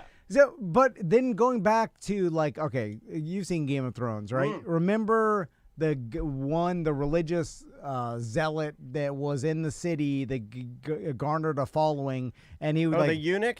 No, the bald-headed eunuch, or Littlefinger. Not Littlefinger, but the guy that he started a religious cult, and remember they had like they were all like culty, and they kind of took over the city at one point. Oh yeah. And that guy was like, super like he'd wash the peasants' feet and stuff. Like he but he wanted the power secretly, but he like projected. He projected that I'm the everyman. Yeah, like Jesus. Like somebody saying sparrows. Okay, sparrow. Yeah. Where like Jesus was like this, and the fact that he would wash poor people's feet and like never lived a lavish lifestyle, like lived in poverty, because it was about love and like helping your fellow man. Yeah, every man is equal. Yeah. So you would equality think and love. that projecting that, like behind the scenes, you're driving the Ferrari, you're hiding all that. Yeah. And then, but like, up front, publicly, you're the poor man, but you're saying that could hurt you because they're like, this poor guy, I want to give a rich guy with alligator boots money. Well, you're also, man, this is going to sound really crappy to say. I'm trying to figure it out. No, I like talking about this. Like, so, okay, this is going to sound really crappy to say, but I think to a lot of these people that you're talking to, you may not be talking to very high IQs. And if you're talking to people with limited intelligence, what impresses them? Yeah. Like if you're like, I'm not really impressed with the amount of like God knowledge you have, but man, you got a beautiful church with a state-of-the-art band that can rock my balls off. I don't know. Yeah. A lot of everything is show. Maybe it's like your money's going to something. You're like, oh, my money's going to this show I'm watching. My money's going to a winner. Yeah. I'm investing in a winner. Like nobody likes to. You want your horse to win. You want your team to win. I mean, projecting success, and you can't project success without material items. I'll try to tie it into something. Did you watch the game last night, Chicago versus Minnesota? Okay, not Justin Fields, Caleb Williams. Yeah. Did you notice he had on that sloppy gray Bill Belichick, like dumpy shirt under his jersey? Did you notice that at all? I did not notice that. No. He had a sloppy Bill Belichick gray, like a dumpy. Like cut off sweatshirt, and then he had his jersey over top of it. I didn't like that. I was like, this guy's a loser. Like, seriously, it was that easy for me to look at that guy and be like, no matter what. And Justin Jefferson he had diamond, huge, thick donkey rope and diamond necklace. I mean, double two necklace. That slow you down? Yeah. It had to have been heavy. Diamonds and gold. He's at $2 million on his back. And you're like, someo's going to grab that as like he doesn't attack you. Unlimited money. You're right. Yeah, I'm going to throw that guy the ball. And guess who won? He looks cool. He's got the cool, tiny goatee. God, I love the NFL lets wide receivers wear diamond donkey rope necklaces because it is better. Like, you would think that would be something outlawed, but they like that. Because you're right. It's like, I want my star wide receiver, the best receiver in the NFL, wearing diamond necklace. Yeah. I want him with LeBray piercings. I want the CeeDee Lamb red hair, like little tiny twists. I want double nose rings, fur coat, all of that. I want all of that. Oh, Joe Namath fur coat. I want you grabbing, you're kissing the reporter.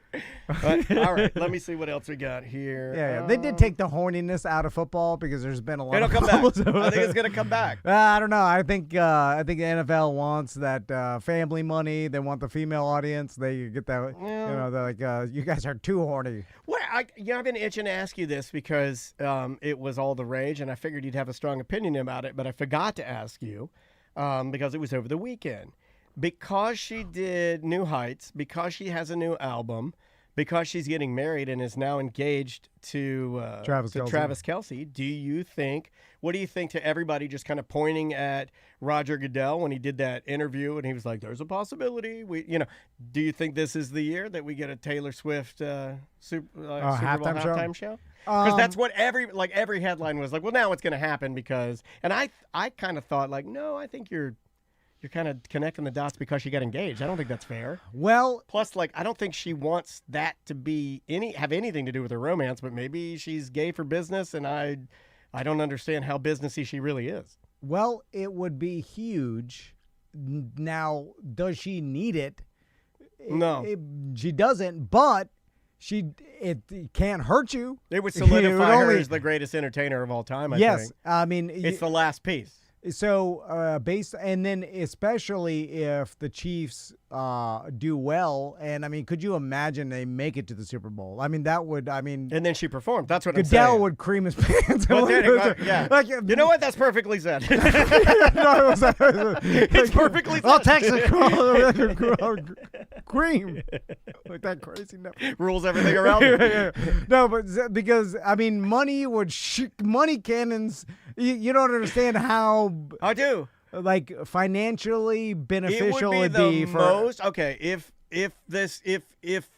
Yeah. okay, let's paint the picture. Let's so paint much so let's do good of good. that I would believe that like people behind the scenes are like, there's so much money that could be an attention of this that we gotta fix it. Where is it we gotta this tell year? the referees like, hey, Where is it this year?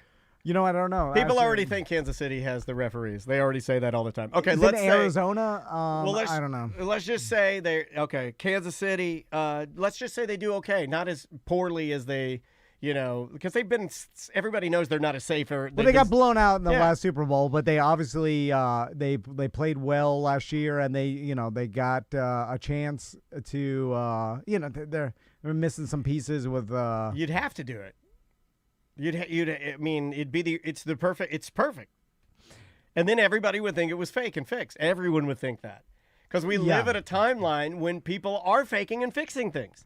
Howard Stern. This is what I'm talking about. This is why I don't like where we are right now. It's like I don't know what to believe because So let's think about this. So, and this may be an angle to bet on because there's a human bias that people have they don't even know they have, and it's been scientifically proven that even the most unbiased person, like a judge or whatever, that thinks themselves they're only following the letter of the law is subjective bias because of the way our human brains, like our We're just brains flawed. are not. Yeah, they were 100%.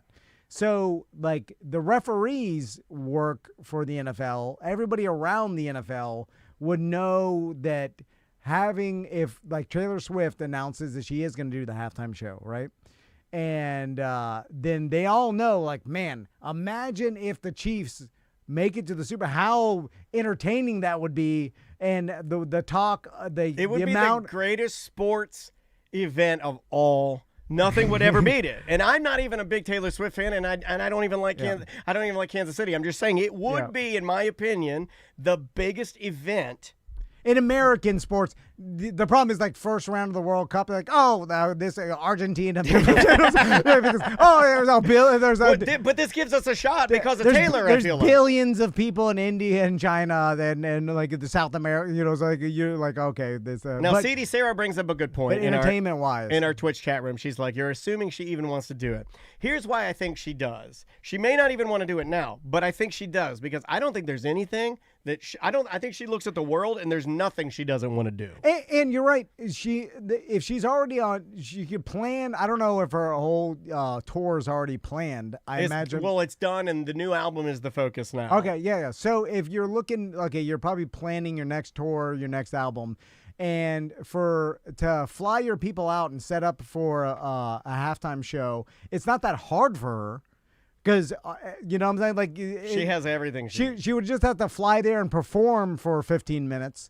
It's not that bad. She does hours-long shows, and like as far as it's very easy for her to do that. Yeah, and then her team can set it up, and she's got unlimited money, and especially if she knows, and there is a higher chance that the Chiefs do make it back. Like it is gonna be tough for them to do that. Tougher than it has in the past. Yeah, but you got Mahomes, you've got Andy Reid, you still got Chris Jones, and they've done it when we've said they're not going to do it. And then so there's a probability that this could happen, and it would be like you said, insane a media spectacular event that people would be talking about, like especially It'd be the biggest, I think. For the possibility of them to win, and then you have your fiance do the halftime show. Like, that would be a first ever in NFL history. Yeah. That anybody performing at the halftime show. Can you bet on that now? You probably can, right? What? You can probably find a prop bet of that somewhere for a little bit of money. Now, but again, you're right.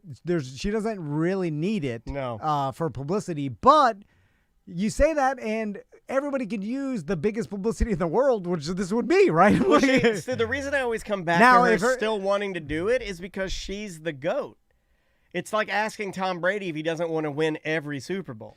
You know what I mean? Like, she's the person. But she'd have to agree to do it before. Actually, when did they ask ChatGPT? Did they already announce it? When they announce halftime shows? Usually they do it, I think, later in mid-season or like October.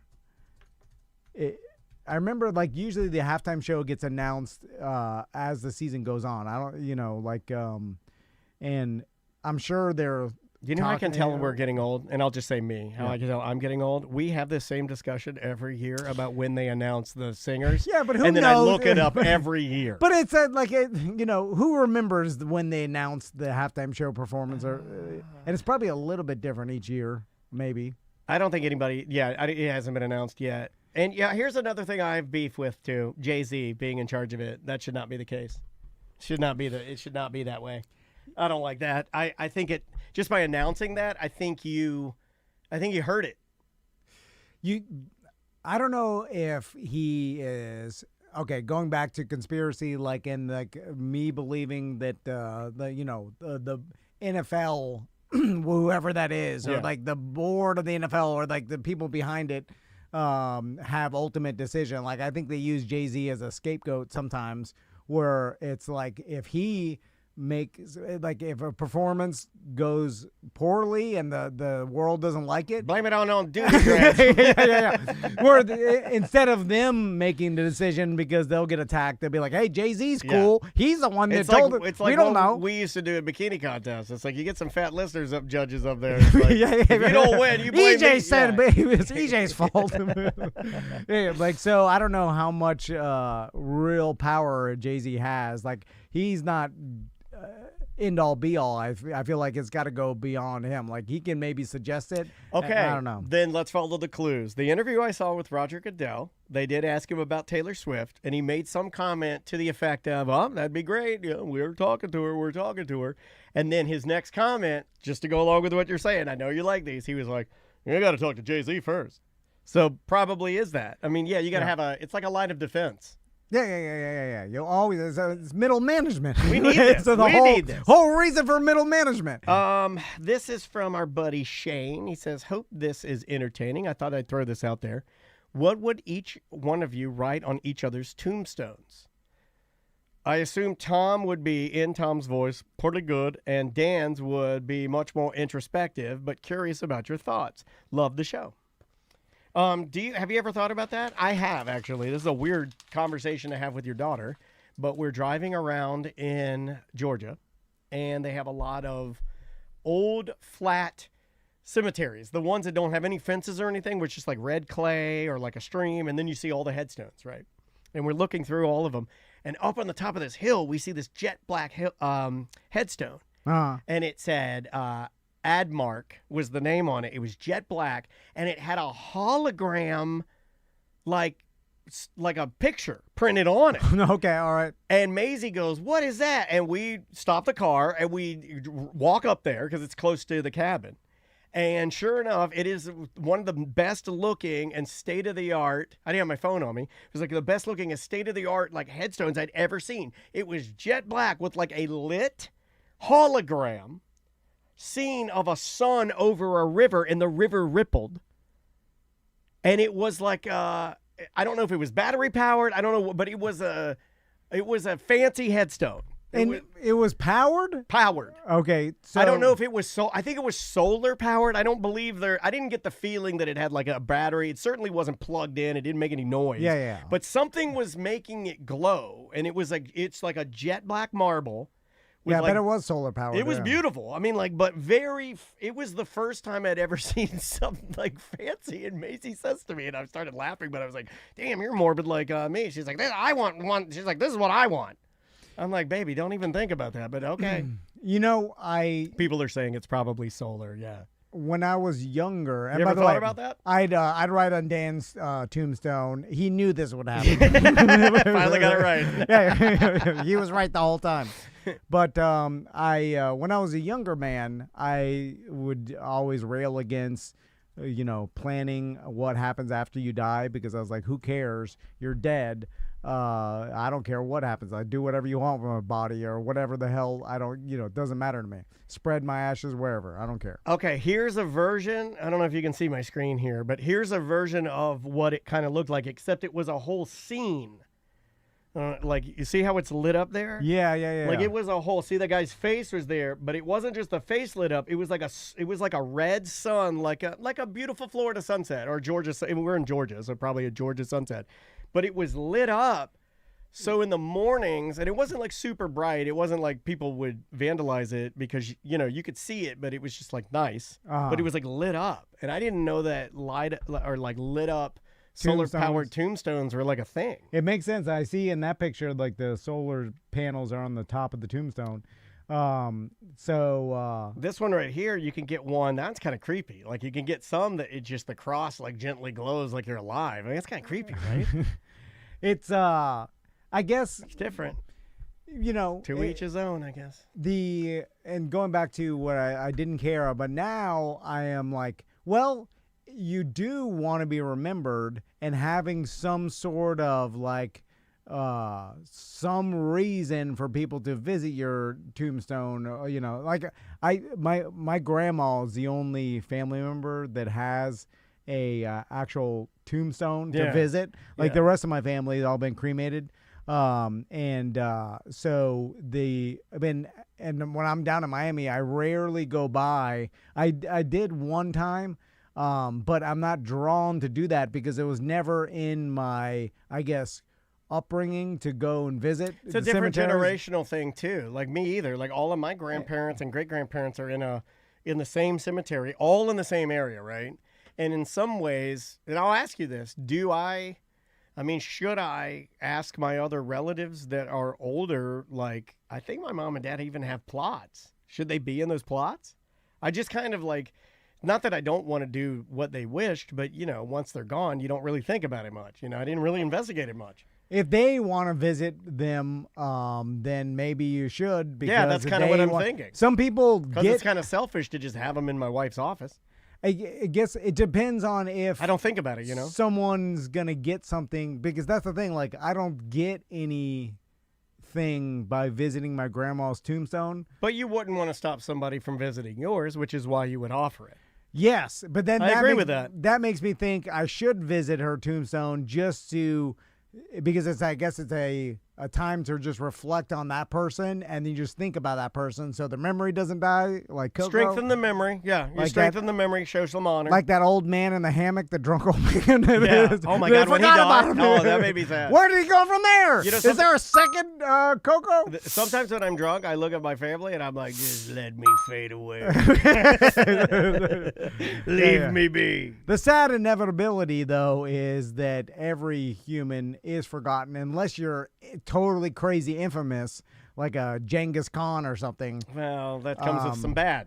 Yeah. I guess then you'd be hated. Like, you're George Washington or like our founding fathers or like... I don't want to be remembered for having wooden teeth, I'll tell you that. Yeah. But even like ancient pharaohs, I guess in Egypt they're more popular, but I don't know any pharaohs, they all look the same. You know what? We did this yesterday. I like it. Let's do it again. Like, who knows the difference between one pharaoh and another? No one knows that. No, and they're little people with their stinky cats in there. Yeah. You know what I was just thinking about? Don't get me the solar-powered tombstone. Okay, all right. Because solar-powered lights for the front of anyone's Florida house look like complete and utter S. And once the solar panels don't work right because birds have crapped all over it, it doesn't work anymore, then my name, just the D's going to light up, or maybe just the N or something. Like, don't do that. Just give me the old gray chiseled. one of the best ways to be remembered is getting a road named after you. Like Bumby and all the, Greenwood Cemetery is full of people that with roads named after them, and then you're exposed to that at all times, and your GPS is talking to it and saying you're, so and then the loved one gets killed on that road. So you live on forever. Now, most people don't even know it's associated with a person. So I guess, is that memory even valuable if it's just saying your name? No, people look it up. But some people do, but the vast majority, I bet if you ask any people in Orlando, who's Bumby? Like, who's Bumby? No one knows, right? What can we get named for us in Orlando right now? Because a lot of this stuff, you got to be like dead, infamous. It's hard to do. It's have like a horrible disease or something. You're gonna be sad. The only person I've ever met that has something is Crystal's granddad, who has got that bridge named after him, Marco. Cool. He got that before he passed, right? He did. That makes him the king. Yeah, that makes you a stud. When you get things named before you pass away, that means you're top tier, amazing human. Yeah, and he had a road named after him in Marco. That's too. pretty cool. And that will, you live forever that way. That's because good. people are crossing that bridge and looking at that sign, and they're like, who's this? Ooh, bridge. Herbert Savage. Bridge is great because or one that goes up. That'd be great. Some people got to go under. That's they hard to navigate it. Yeah. I mean, that's getting a road is difficult nowadays. Let me get you another voicemail. I believe this is our first AI caller, Tom. Hey, Tom and Dan. As the first AI BDM bot caller, I'd like to ask a question that's been on my mind lately. Do you think 0011010111001 Tarantasm? I'll take my answer off air. No, I didn't get it. Also, not even impressive anymore, right? There used to be a time where you're like, "Oh, you made a computer say that? How'd you get that computer to say that?" Now I'm like, nah, not even good at all. I sat in bed one night trying to figure out how far that goes back, and I think I was able to sort of figure it out. 1986, I had an Apple IIc computer, and one of my babysitters, Alan, had brought over, he was a big into Apple computers too. He brought over a bunch of floppy disks of these, it was like the first ever voice emulating software I had ever seen. And it was like 6 disks, and you have to load them in. And then once you had it all loaded, you could, it could just repeat words you would type. That's all it did. So you could write in Daniel, and it would go, nah, no. It would say things. Yeah, you're like, so what like did you do? at the end. So what did you do? Everybody knows the first thing you write. Once Alan had gone in the other room to make food, I'm like, penis. And he's like, penis. And you're like, yeah. And he's like, what are you doing in there?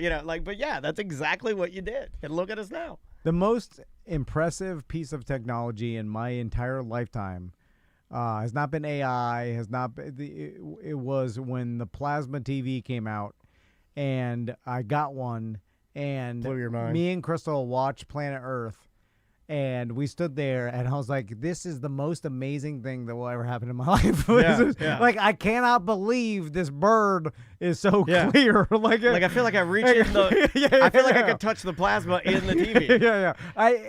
It blew my GD mind how clear it was.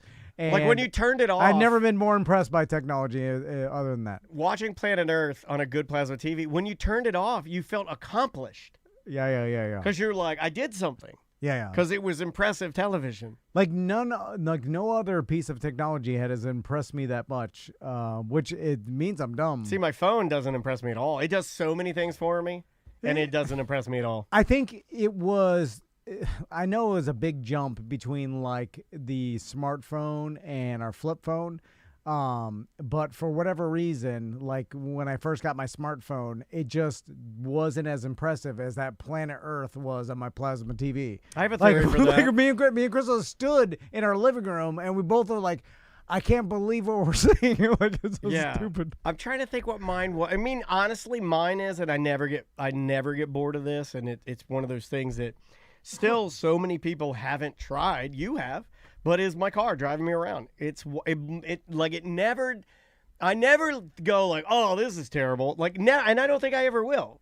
It just be driving you around, and I'm always thankful for it. I'm like, wow, what a great thing to have. I was impressed when I first got in your car and it drove us around.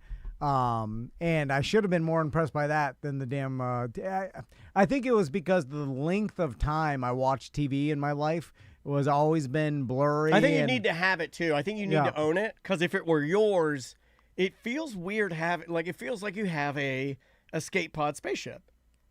Yeah, for a self-driving car, yeah. Like, it feels like I could put the window down and start shooting guns out the window of my car while it was driving. And Not that I would ever do that, but, like, I don't know, like, it just feels differently. It's weird. I remember my uncle got one of the first like brick cell phones That was in a the big 90s. deal. That was a and huge deal. so in the late 90s, he had like the Zach Morris giant brick cell phone. And I was young, and I remember like when he showed it to us, like the adults were impressed, but I wasn't that impressed for whatever reason, because I didn't understand, like, the cordless phone has already been out. So I was like associating it in my mind as like a cordless That's phone. just a damn cordless phone. Like, you know, the fact that he could use it like around town was like, my child brain didn't find it that impressive. It was like, okay, it's kind of like a cordless phone, you know, but that planet Earth, that I like that. blew my mind. Let's end with this one right here. Hey there, Tom and Dan. Hey guys, it's Kenny. Old man gripe here, but have you ever gone to checkout and the cashier always asks, would you like to donate to, whatever charity? And then if you say, not today, thanks, typically they just continue on with the transaction. Well, I had a lady who... Well, first of all, let's back up. If there's anything you've learned from this show, Kenny, is you're saying the wrong thing. You're supposed to say, what Tom taught me how to do this. Yeah. You say, I already did. yeah. Even if you didn't. But Yeah, if you yeah. did, then you're not lying. And I'm not asking you to lie. I'm just saying the correct answer is, I already did. Because I feel like the cashier is going to judge me if I say no, and she's going to be personally disappointed. You have taught me a lot. Yeah. I And feel it's- like she's personally disappointed a little bit, right? Well, let's wait. Okay. Let's wait to see. If he'd have played this the correct way, this is why Kenny's such a moron. would you like to donate to, whatever charity?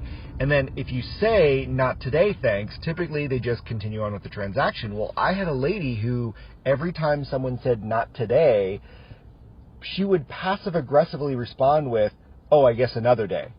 And I'm like, oh, well, now I'm never going to donate to that charity because of how rude you're being. You really could have just kept moving on, and maybe I would have... Yeah, but you're not going to say that. You see the problem here, Kenny, Yeah. is that you would have needed to have that loaded on your tongue. And then when the lady said, oh, I guess another day, you would have said, you know what? I'm never donating now because of how rude. You'd have to say that. No, you're starting a confrontation. But you would have to do that. But you could have ended this, man. This could have been ended. Considered it next time, but if you were to just constantly come at me with the, oh, I guess maybe tomorrow you're not going to be a POS. Well, okay, lady, calm your tease. All right, just to know if you've dealt with a situation like that. Love you guys. Bye. Is there a play here where the person is you and they actually meant another day? That they weren't being passive-aggressive? No, that's a passive-aggressive thing. Yeah. But there's no play here yeah. where the person was like, oh, okay, well, I guess you'll catch it on the flip side. Like, there was no possibility of that whatsoever? Then that cashier took it as an insult that you didn't want to donate to the charity. There's a little piece of that person that wanted to get you because you said not today. You're like, oh, okay, maybe not tomorrow. Like I know. I'd have to hear how Kenny said it. Yeah. That's a, I think that's a Daniel move. you come back because you're like, oh, you don't want to donate to my charity? F you. Yeah, but I wouldn't. Not in that instance. But I'm known to do that. But you take it as an insult. They didn't want to donate. But to your only charity. not if it's like, see, she should have no attachment to it. It wouldn't be her charity. That would be weird. Anyway. Yeah, but you're always emotionally attached some way. It's you're told by your boss to, hey, ask every customer if they wanted to round up and the money will go to charity. And when someone says, oh no, thank you, you're like, you're like, oh yeah, okay, well, why not? It's only 13 cents. Yeah, you take it as a personal insult. You insult. want to round up for pediatric cancer? Oh, you don't? Yeah, you take it as a personal insult. You'll all see. Let's try this one right here. Yo, what up, Tom and Dan? It's your boy Cadillac Pat. I'm just leaving Johnny's filling station with my girl, and I hid a little treasure there. So Doesn't that get embarrassing? Yeah. And were you Pat, hiding? this- Where was she during this phone call? This is the behavior you have to grow up now. Yeah. you decided to have a normal life. I gave you the option of being a legend, and you didn't want to take it. I said legends have to be lonely. They have to he's live not. legends have to live. He's trying to have his legend needed too. Yeah. So you can't, because next thing you know, your girlfriend's like, no, not this again. And the chat room is asking. Tracy's even asking his girl. He got a new late. No, he is with his all-time favorite lady that he was with for it's not my relationship to talk about, but he's back with his girl. It has been for a minute. Yeah. And they are very happy, and so let's see what he says. Yo, what up, Tom and Dan? It's your boy Cadillac Pat. I'm just leaving Johnny's filling station with my girl, and I hid a little treasure there. So if you play this, there's a sticker at Johnny's, and there's a little treasure behind it. And also, Tom and Dan, I still can't believe you haven't found the little thing that I've hidden inside the studio. Every time I come in there, it's still there. So that's it. All right, love you guys. It could be anything. It could be a vial of your own jism. I don't know what you're talking about. Well, you could believe it because we don't care. That's why. Would you like to donate to my charity? I already did. Like every time you come here, you're like, I hate this treasure. And then we talk about it. Yeah. Guess what? We don't do ever look for it. Because we don't care. Because we know. No, he's gonna take that as we don't care about him. No, but let's look around. Let's look around. We're gonna find this. Let's look around. Yeah, it's got to be. It's so hard for me to care. I'm trying so hard. I looked. I mean, it's like, but whatever it's garbage. You see? That's the problem with his treasures. Yeah. There's treasures Pat, the problem with your treasures isn't that we don't care about them, it's that the treasures are too poor of a treasure to care about. Yeah. You need to make them real treasures. Yeah, like hide a $100 bill. I'll be motivated. Yeah, man, I'll tear Johnny's apart. I need some money. Yeah. But when you just hide like $1 or Santa Claus. I hid a dirty penny behind an old Tom and Dan sticker. Or some sort of Santa Claus dollar that you got. Check the clock. Somebody say check the clock behind you. Check the clock. All right. No. Oh, man, I would have loved it if you pulled it. I would have loved it. I'd start tearing this. We're the masters now. Maybe we should go to. Where the hell would it? Okay. He said he can't believe we. So it must be. You know what? Is it over? Look at the underwear. Well, double wide diva. If it's just trash, that doesn't count. Yeah, but it's got to be somewhere. Look under the Clorox bleach wipes. Okay. And in that book, is it in the book? I bet he hid it in that book. Oh, it's in the book. All right, go through the pages in the book. All right, not in the book. It's not in the book. All right, underneath the hat, the Clorox. These are Sabrina's sunglasses. Okay, all right. So where the hell did he put it? Those are Sabrina's sunglasses, and they're the same style that my daughter wears. So I told Sabrina I flushed them down the toilet. I don't know. Okay. Here's what I'm gonna do for Pat. Okay. I'm going to his place of business when he doesn't know. And two can play this game, and I'm gonna hide a treasure that he doesn't know about on his turf. Okay. Turf war. All treasure right, turf war. Well, I'm gonna go to his house. I'm gonna set fire to his car. I'm gonna break in, and then I'm gonna climb up into the attic space and start living up there. I'm gonna cut a hole in the convertible top of his car like Diddy did, and I'm gonna throw a Molotov cocktail in the back of it. I'm gonna smoke him out. How is Diddy? Is he? He's fine. He's fine. He's fine. He's good. He's good. He's good. We're actually gonna have him on the show, I think, tomorrow with Ted Nugent. Right. So Yeah, that should be fun. Yeah. All right. Yeah, they're gonna talk about killing the bears. That's happening, by the way. Nugent was right. They're killing all the bears. Nugent was right. Yeah. Diddy not guilty. Who would have known? Bye-bye. It is a corporate time with Tom and Dan. I'm Dan. I'm Tom. Welcome to the show, everybody, and we're glad to have you here.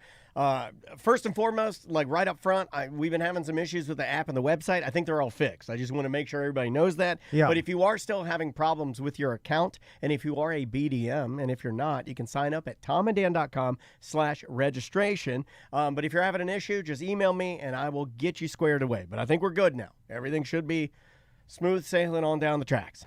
So I'm out of our guillotine league as of last night. I wasn't going to talk about that. I wasn't going to talk about that. Out. I couldn't. First man out. Okay, can I bitch It was about me something? and Daniel.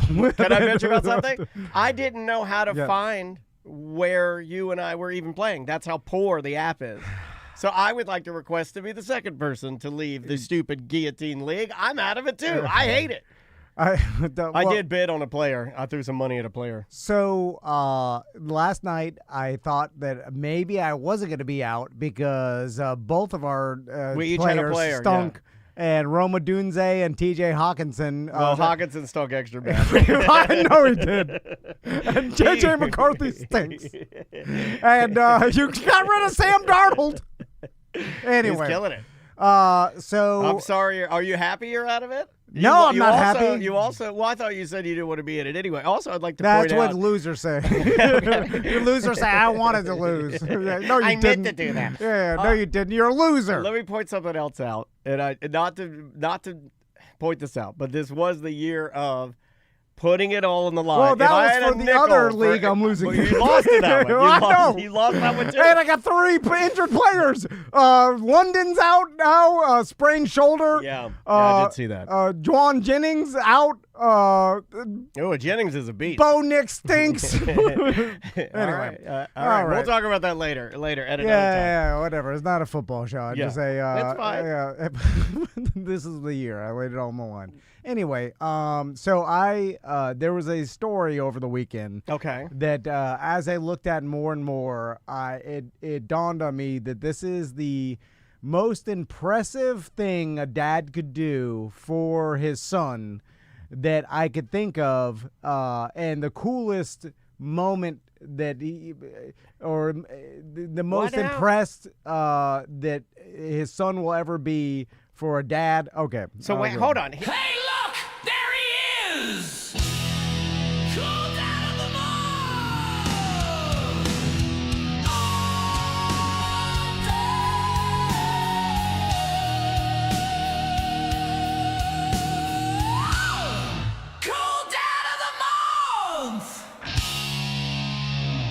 So I decided to do a new segment called Cool Dad of the Month. I love now, it. Yeah, I'm in. This may never be beaten, because the more I think about this, I don't think there's a cooler thing that a dad could do that would impress his son as much as this. And you're going you keep saying impress the son. So you're just the fact that you're saying impress the son is taking all of the normal ones, like giving a kidney, a body part or something. Like, is that, because I don't think. Yeah, because I think that if your dad. Kids aren't impressed by that. If your dad gave you a kidney to keep you alive, the kid's like, yeah, that's what you're supposed to do. You're a dad. No, but you're happy, but you feel bad that your dad gave up your kidney for you. Yeah. You know what I'm saying? Like, there's probably some gonna guilt. kill him faster, right? I would imagine. He's on alcohol. You got to think about that. He needs to. You know he is. You know he is. But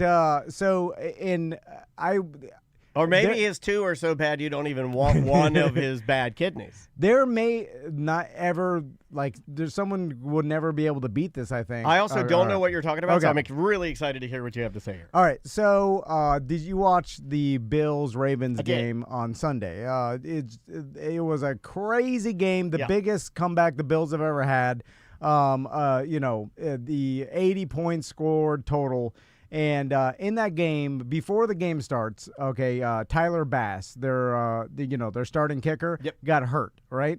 So the Bills needed a backup kicker. Now, what I tried to do some research, and I don't know why they didn't take a kicker off their practice squad. You know what I'm saying? Usually they don't roster 2 kickers because it takes up a roster spot. Oh, trust me, I know, young Hoku. I know. So their kicker goes on IR, and they need a new kicker. So they call up veteran kicker who was out of the league. He didn't have a job, Matt Prater. Okay, yeah, I know the name. Matt Prater, 41 years old, had been a long-time kicker in the NFL, played for the Lions. I think his last year was in Arizona, played for a couple other teams. And so they give him a call, and when they called him, he was currently an assistant coach for his son's football team, which his son is the quarterback of, all right? Makes sense. Which when I heard assistant coach, I was like, why aren't you the coach? You're Matt Prater. The coach is more qualified than you. But maybe he's smart enough to take the lower position just because it's less heat. You know what I mean? Yeah, but the kid's like 8 or 9. Pressure. It's less pressure. Yeah, but he's Matt Prater. He's been in the NFL. Like, he should be the head coach. Anyway, so Matt Prater is the assistant coach for his son's football team. and his son's the quarterback of that team, right? So they give him a call. He takes a red eye out on Thursday, right?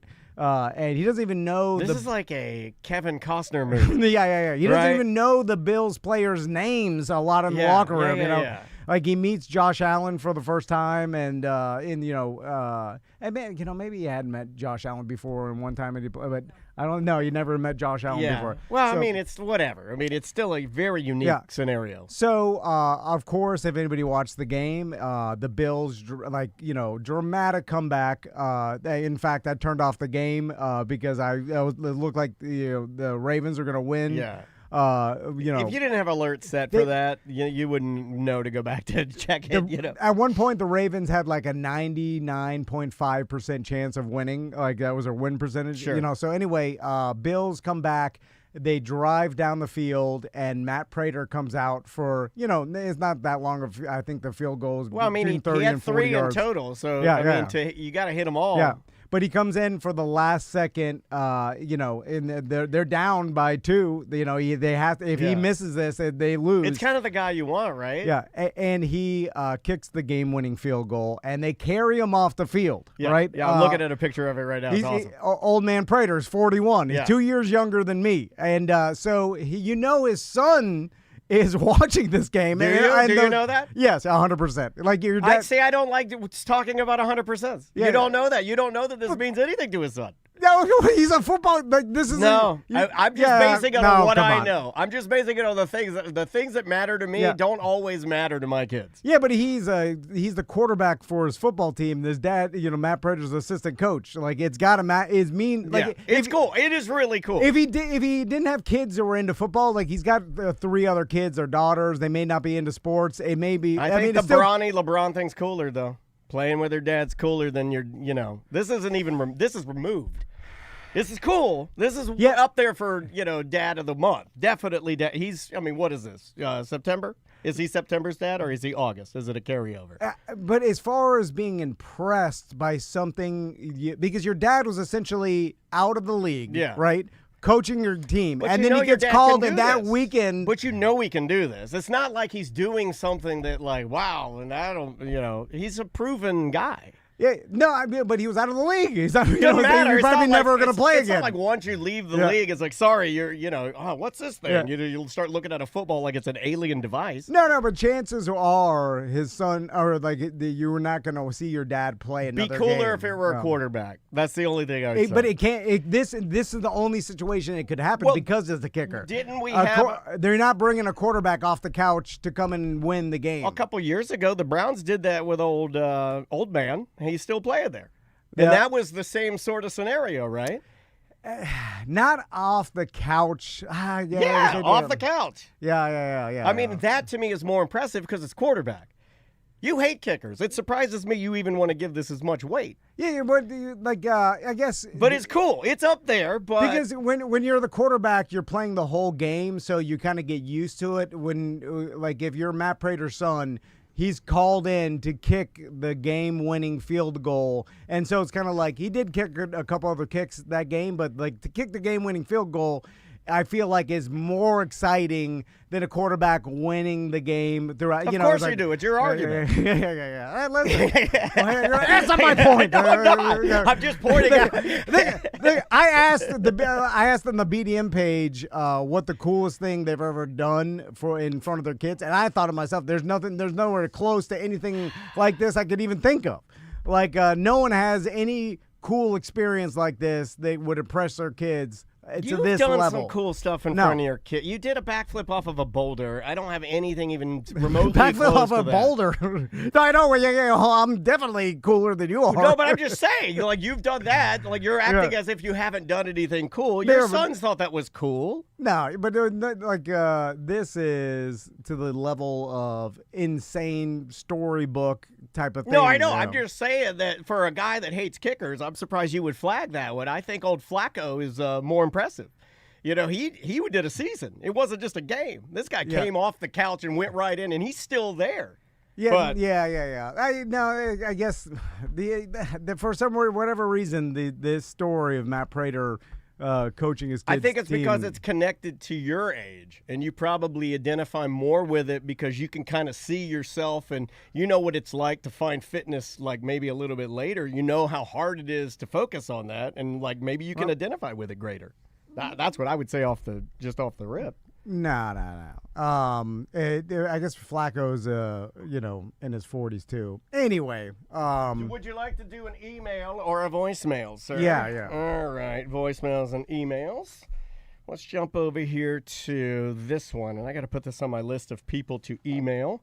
This is from BDM Danny. Says, hey, Dan, there's a local Facebook and Instagram page called the Hewleys that said they'd love to be on if you guys invited them in. Please do. They're Central Florida-related topics, and they'd be great for the show. Have you heard of the Hewleys? Maybe. It sounds familiar for some reason. Let me Google them. The Hewleys. There's a lot of influencers that have an insane following that I may have heard their name once. I have no idea though. There's so many of them now that are sustaining a living that it would almost be impossible, I think, right? I mean, like, I can name probably 4 that we know. Sawstash is one where that's his day job, Adam LZ, Matt Mormon, and that's just the ones that are closer in our universe. So, yeah, you're probably right. There's probably, dozens upon 20s of these people, even in Orlando, that or could even be millionaires succeeding, and this is going to sound harsh, but tell me what you think about this. I'd love to talk to them, but is their story going to be any uniquely different than what are we trying to interview? Just to talk to people, or are we trying to figure out what was uniquely interesting about their YouTube journey? Because we do a lot of that, and sometimes it's like, I don't know, is that ship sailed where we get the YouTuber on and we're like, how did it happen? Well, yeah. Well, you know what I mean? It's not a rarity as much as it was at the beginning. So having an influencer and talking about like how they got started or what. And a lot of times, if they're doing sketches or something else, like it's hard to talk to someone about like their sketch because it's not their personality. 15 seconds of their comedy. They do a good job doing, but then it's like their backstory is like, maybe not have anything to do with their content. So therefore, it's like, what do you talk to them about? Yeah, even how much money you make. That's really the only interesting thing I think. Yeah, we just did a version of that sort of, and he was such a nice guy. But we talked to Wix, and it kind of became one of those with like, do you enjoy doing it? Yep, I enjoy doing this. Do you make a lot of money? I'd make a decent amount. Okay, thank you. And I'm like, and then maybe that's on me for not asking good enough questions. See, the most interesting part about an influencer is the exact amount of money they make to me. They don't like talking about that. No, no one does. And so if they told me the exact amount of money, that's what I'd be super interested in. But besides that, maybe how big their actual business is. No, like their team, like, I employ 5 people. Like, that's more than I thought, or less than I thought, or whatever. Like the qualified captain account. That's exactly what I was thinking of when you said that. I thought was a bigger operation than it was, and it turned out it was just like a guy, his sister, a couple other people he employs, and that's it. So it's way smaller than I thought. Did you like that, or was it do you think when people, well, yeah, it's different for everybody. When you find out that something is smaller than you originally thought, is it impressive to you, or is it a letdown? It's impressive. It makes it more realistic that I could do it. If, I wanted to do that, there's not a giant team of people that you'd have to put together to do this. It's like, you can do this yourself with a couple friends or whatever. It becomes more realistic when someone says they want to be an influencer or have like an influencer account. Yeah, it's a legitimate business now. So, and his, like I said, it's great because he could sell it. It doesn't have his name attached to it. It's just a thing. Yeah, it can be regional too. Yeah. It could be, qualified captain Florida. Like you could absolutely do that if you wanted to. It's brilliant. Let's try this voicemail right here. I believe this is from our good friend DeBerry Joe. Hey, what's up, Tom and Dan? It's DeBerry Joe again. we were talking recently about things we had to turn off, like they were just not good. We couldn't continue watching it. My most recent one is this yogurt murders documentary, and the only thing that ruined it for me is the main guy's name is Michael Scott, and all I can think about is The Office, and that's enough to ruin it for me. Okay, bye. You don't turn a lot of stuff off, right? Or do you? No, maybe you do. I don't know. No, I don't think I've ever asked. I don't watch that. So if I'm watching something, I'm going to see it through. You know, when I'm browsing stuff, I'll turn it on. I'm like, God, there's too much garbage. It's just way too much content. There's so much out there now. Like, I can't even keep up with shows that I want to see. The Yogurt Murders, I don't know that one. No, So I can't even keep up with, like, Invincible I can't keep up with. I was trying to catch up with The Boys I'm behind on. Like, all these shows that I know I'm not going to get to watch with Andrea, you know? Yeah. So it's like they just fall to the wayside. I know about the Tylenol murders. That was a documentary. That was during my childhood, I believe. Yeah. Someone like poisoned some Tylenol, and they couldn't figure out who did it. And I can remember the panic in the community. I remember my mom actively not buying Tylenol because of that reason. Yeah. Oh, could you imagine now? It would probably bankrupt it would bankrupt Tylenol because back then it probably didn't spread around, or maybe more people were watching the news and I don't know. It's hard to. That sounds accurate. It'd be like, well, I mean, you only had a couple sources that you would go to find out what was happening, right? So you go to the news, and they're talking about the Tylenol thing. So maybe did more people know because they were plugged in?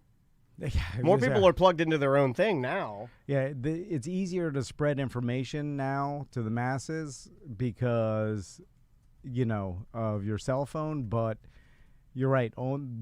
Everybody was watching the news in the 80s. And it's like every parent was watching it, so 1982 remains one of the infamous product tampering crimes in U.S. history of all time. It was in the Chicago area. People in the Chicago area died after taking extra-strength Tylenol capsules that had been laced with potassium cyanide. Dude, that's some old-school 80s S right there when you're using cyanide. Yeah, I don't think they ever found out who did it either. Like... Oh, yeah. Well, my wife's here, but she doesn't want to be on camera. Oh, you want to? Oh, yeah. You don't have to be on camera. You can grab that microphone if you want to. We have a call, too. Thank you for calling Tom and Dan. Is this the Tylenol murderer? No, it's not. Okay. Thank you for calling. Okay. Thank you for calling. Leave a message. Hey, give me your voicemail. No. Voicemail. Do you want to? I can't send you to voicemail. This isn't like calling Amscott. What do you want to tell us? Yeah, sir? just tell us. Just go. Live. We're live. Just go. All right. I just listened to your interview with Jesse Wolf. Yep. Yes. And I've got your free $1 million idea. Okay, you have $1 million idea for us. Go. Hold on, sir. Before you tell me, I bet you $50 it's not $1 million idea. Would you take that bet? 2 to 1. Make it a hundo. Okay. This all right. is surefire. Fair. All right. Okay. I'll what is that? I'll take the $100. Yeah, I'll stake the other 50. Listen, wait. You need to print some T-shirts, small T-shirts, okay? Middle schoolers, and make it kind of right on the border of disgusting. You're pretty good at that. It shouldn't be hard. Then you give them out to all the kids in a middle school, and you have a teacher throw those kids out of class for wearing inappropriate clothing. So you want us to give disgusting? Your $1 million idea is to give disgusting T-shirts to middle schoolers so they get these kids expelled. Yes. And that's good. That's $1 million idea. Where's the? Yes. What time today are you driving to the studio to hand Tom his $100? You moron. No, hold on, Dave. I'll be at his house tomorrow. Oh, this is your wacky mailman. Oh, never mind. Your idea's great. No. Leave everything be. So how do you make money off that, mailman? You get free advertising because the media will pick up the fact that somebody got Nobody's kicked out of watching school, the news. and they'll show them T-shirts. They show them disgusting T-shirts. The middle school has got the disgusting T-shirts on. Now. Yeah, it doesn't. No, not disgusting. You said borderline disgusting. disgusting. You said you want to rewind disgusting. Borderline disgusting. Borderline. Okay. Borderline disgusting. So Tom and Dan Small Johnson shirt. Okay. All right. That's borderline disgusting. Johnson. There you go. It's perfect. It says Little Johnson. Bat this around between yourselves. I got to go back to work. Okay. All right. All right. He just did the dirty Jim to us. He's like, there's your idea. Write the segment. Well, you know what's funny is that people do think that way when it comes to like media exposure.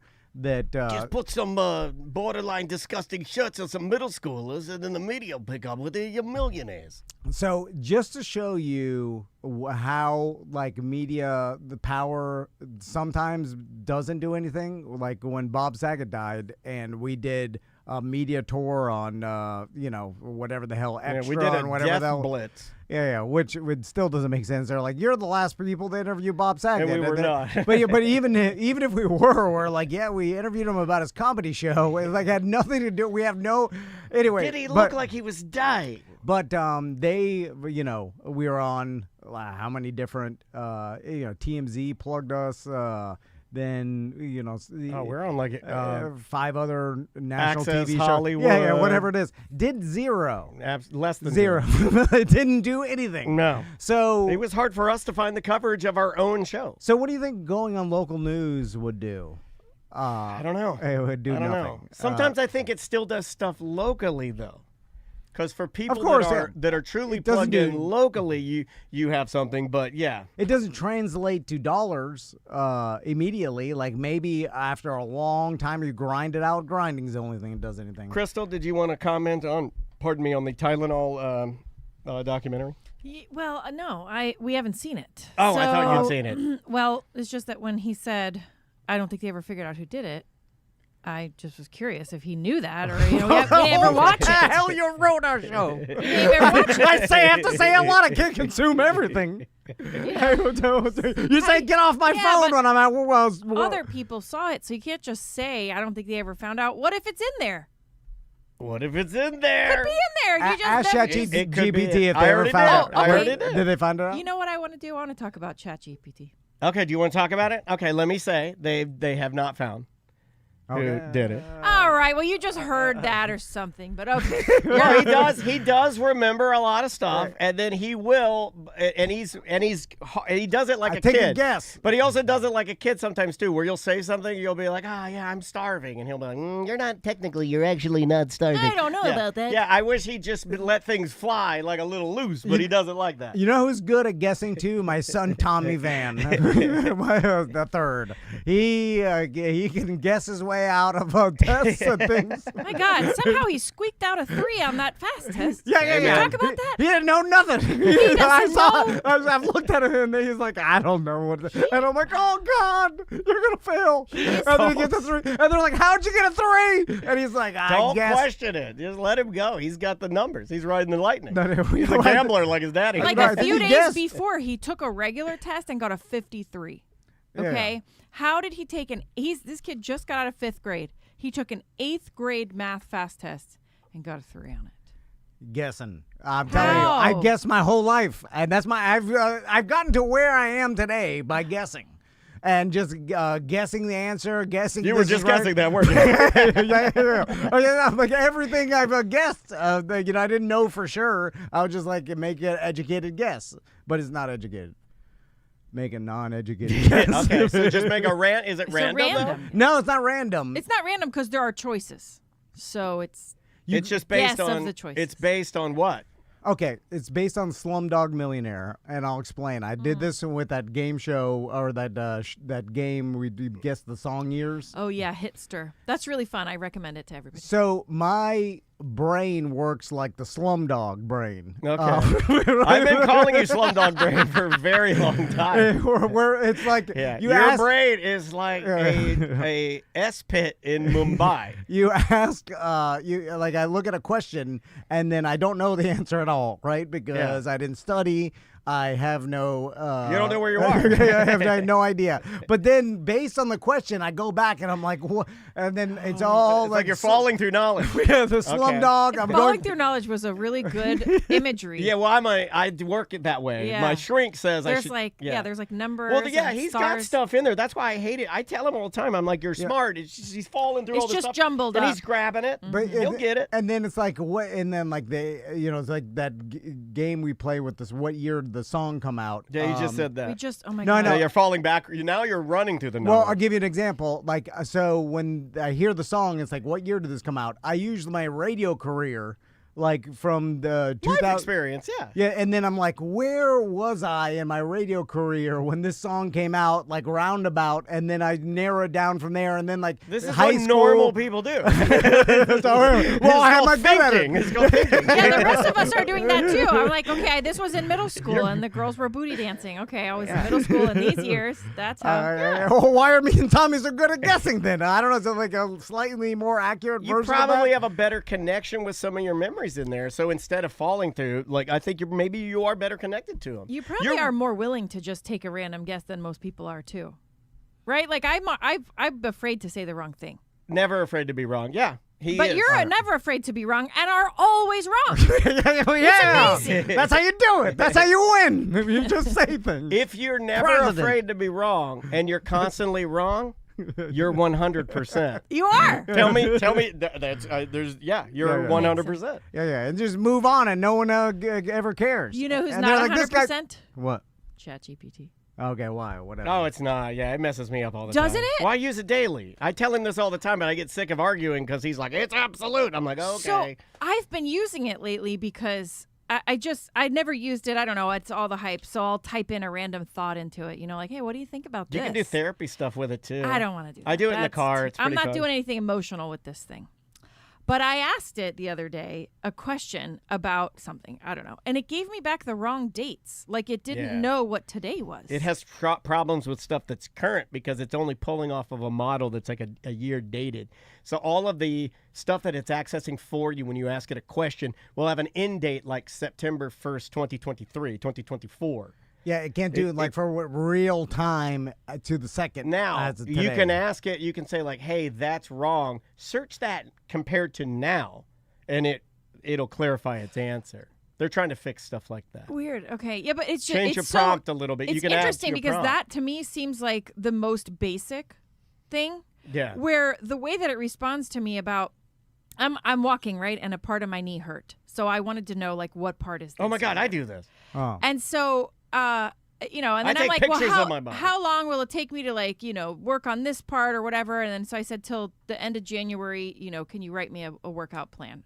So it writes me a workout plan for 16 months. And I'm like, and I said the end of January is not 16 months from now. It's only about 20 weeks from now. And then it's, you know, it's like, okay, sorry, I made a mistake. You may have had You yours- made a mistake?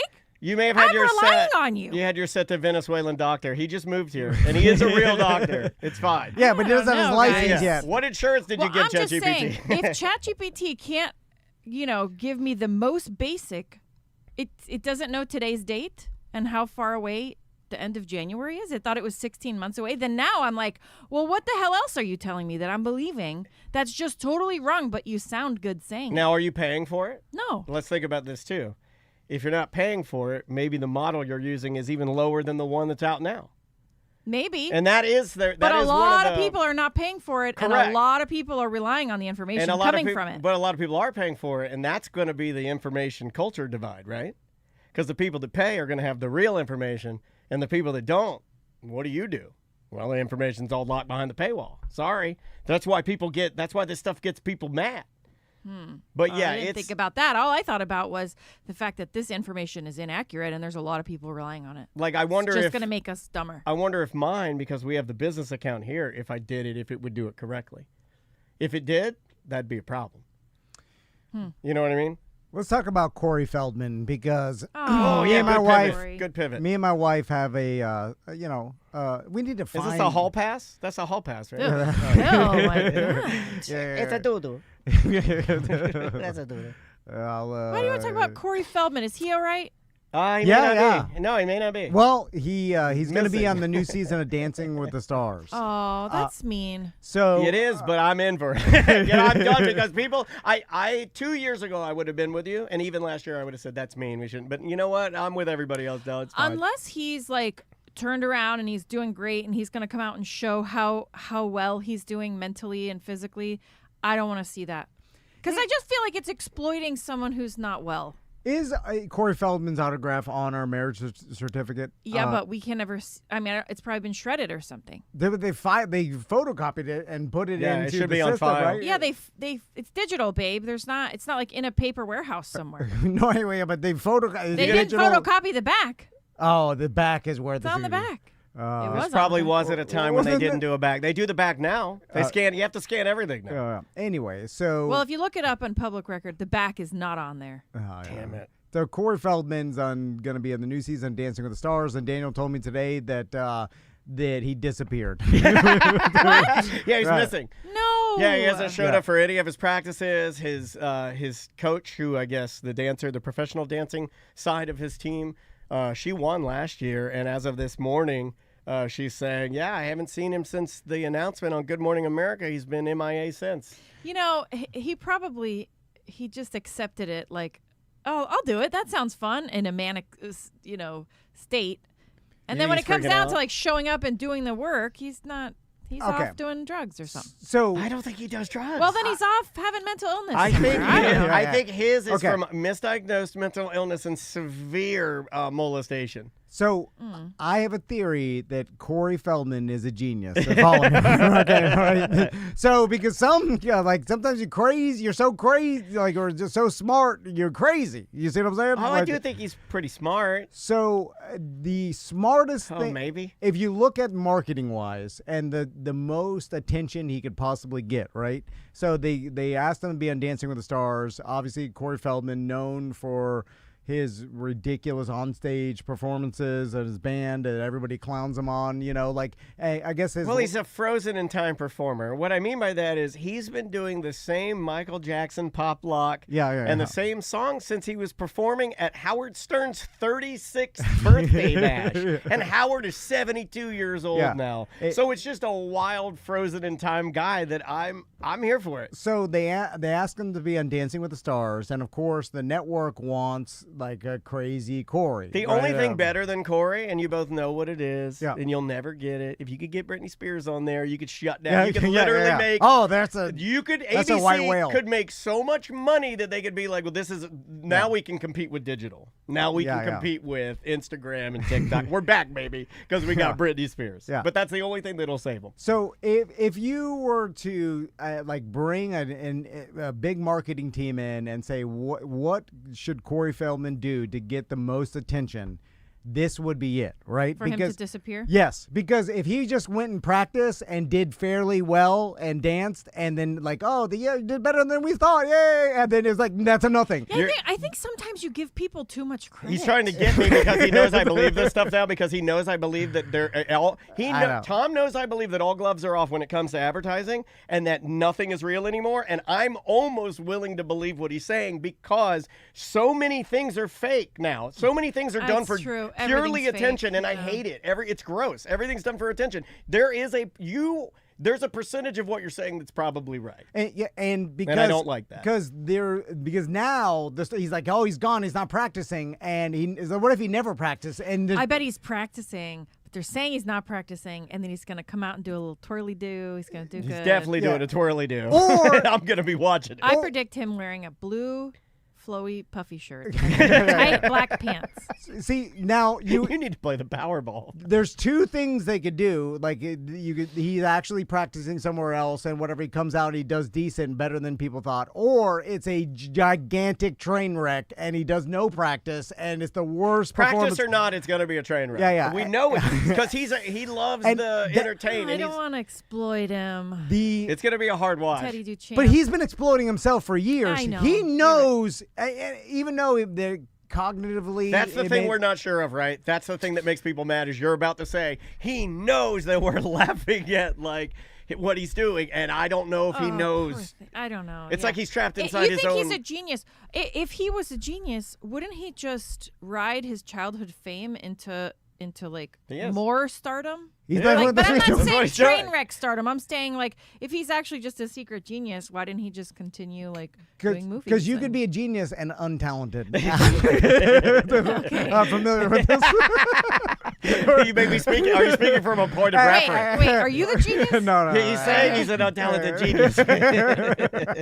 I don't know. No. I think it might be the opposite. I like that all of this was for Tom to make his case to you, his wife, that he is an untalented genius. I'll be No, a talented dodo too. I think he's a talented dodo. That's See, I don't think he's both a dodo. the same. That yin you and don't yang. live with him. I don't Daniel. think. No, not him. I I'm joking. don't think either of you are Oh, dodos. you meant Corey Feldman? Yeah, I think you guys just think differently. You know, imagine what it's like to live with me. I mean, there's some really dumb things happening in the Dennis household that revolve around me. It's just because I'm weird. Okay, let's look at this, analyze this. You've always wanted to be a rock star, right? And you've always wanted to dance like Oh, he's Michael obsessed. Jackson. That's the number one, right? Yeah. I think we can all agree that even over movies, that the Michael Jackson dancing and that obsession is the number one. It has to be. Yeah. It's still there. Do you think the severe molestation was by? I mean, it could have been the guy's nose fell off, and if I were betting, I you know, don't know. if But I'm they were friends, right, or something? Look, when he man, was a kid? all I know is if I'm in a movie in a small town and I'm a small town cop and they're like, we're trying to find the molester, and I'd be like, we got to start with the guy whose nose fell off. But he didn't get convicted, right? No. Okay, well, if the glove doesn't fit. So, but if That's pretty good. if you want Just to trying out our new stand-up stuff here. I like that. be famous for being in a band and dancing, but you can't sing or play an instrument Or or dance. dance, right? So He can kind of sing. So yeah, He can kind of sing. And He's he can gotten kinda better. Dance. He's And He gotten- yells a little. He can kind of sing and he can kind of dance. Yeah, His but- Stand By Me's not bad. but his and dancing, people make fun His of it. Dream a Little Dream isn't bad, and Comeback King is a good song. No one's looking at his dancing and not making fun of it. No, Everybody's 'cause it's Michael making fun of- Jackson. Everybody's making fun of it. And so if you can't do all these things, but you want to be famous for doing them, this is the best and way to get there. What other way is there to get there? TC, could it be the more obvious option? That it's just randomly That he's just trying crazy. and everybody's laughing and at him. he's famous and he has a name, so he keeps getting put out there. But he actually is. He's not a genius. He just keeps trying, and it's just always bad. Oh, he's failing? Yeah. So is he dumb? But is he failing? Because he's putting Yes, on he's shows. it's a horrible failure.